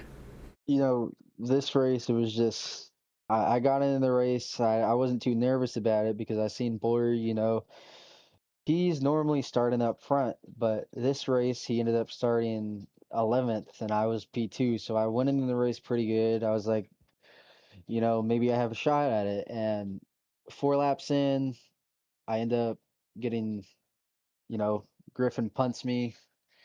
And, I wasn't too mad about that. It was kind of whatever. I just knew I had to stay out of all the other wrecks throughout the race because I had to end up using my fast repair there because I had 7 minutes of optional repairs. And there was no way I was going to be able to fix that because I knew the way that the season's been going in the playoffs, we haven't really been getting too many cautions, and then I go ahead, use that. I go back out with the mindset of, all right, let's get up front. And as soon as I get back up there, I'll save tires. And that's what I did. And I started, trying to save tire, hold off Boyer at the same time, and he's on my bumper. I'm just trying to block him. It was just I knew he was faster than me. That's why I was like, from the bottom to the top, from the bottom to the top, trying to block him. And then the outside was carrying a little bit more momentum. So whenever I realized that he was kind of, catching me, I was moving to the outside and move back to the bottom to save a little bit of tire.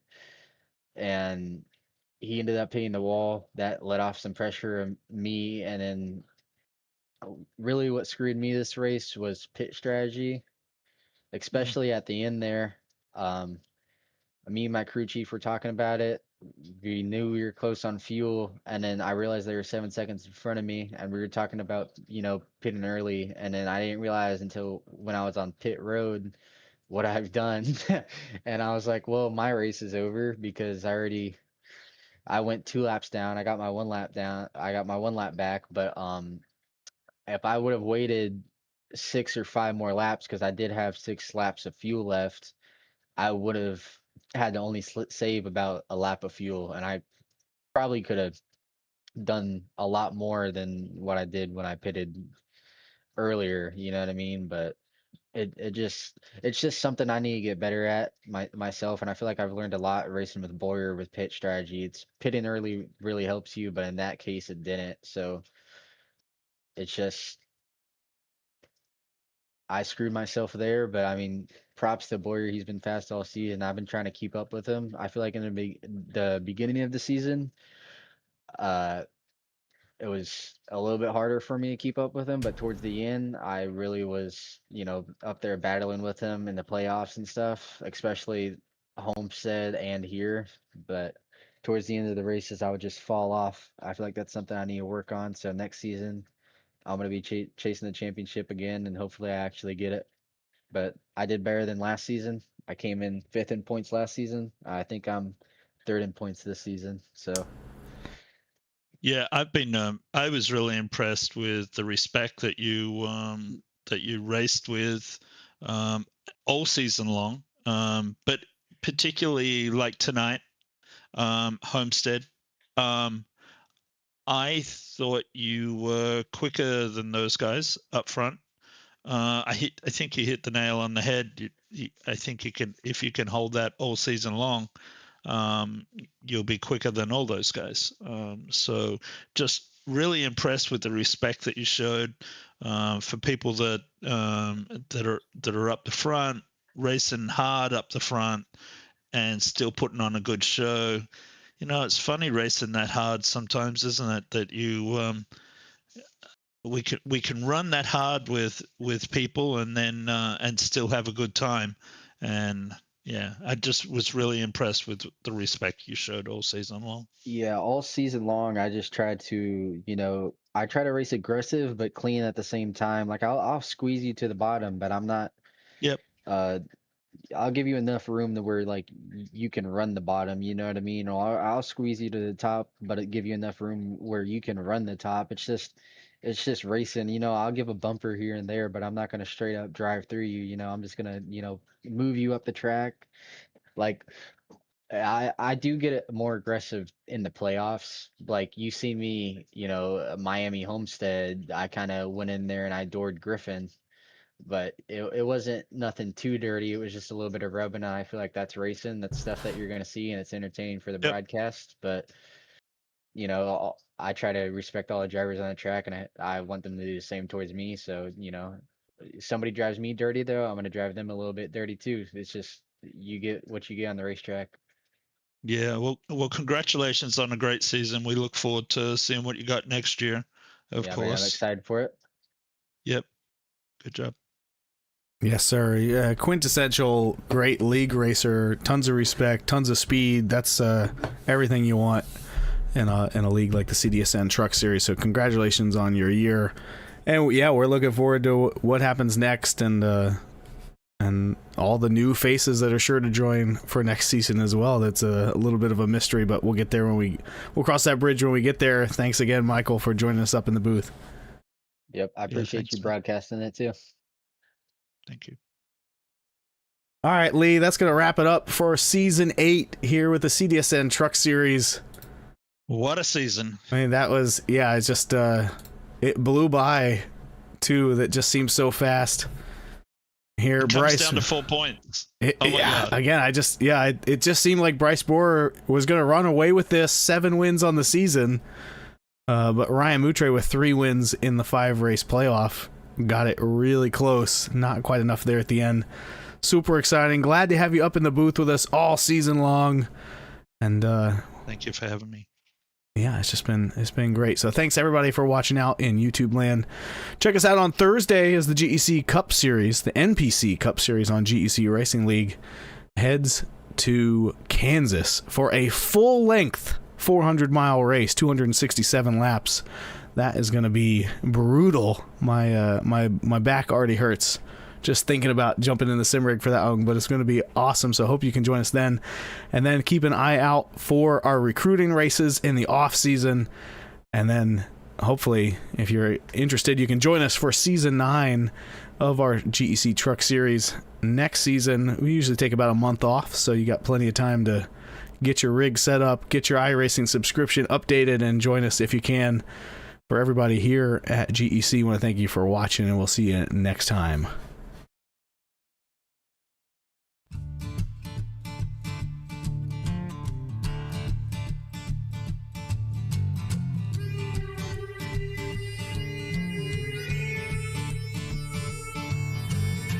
Sun's going down and the rig is on. iRacing is where I belong. Discord's lit and the drivers are here.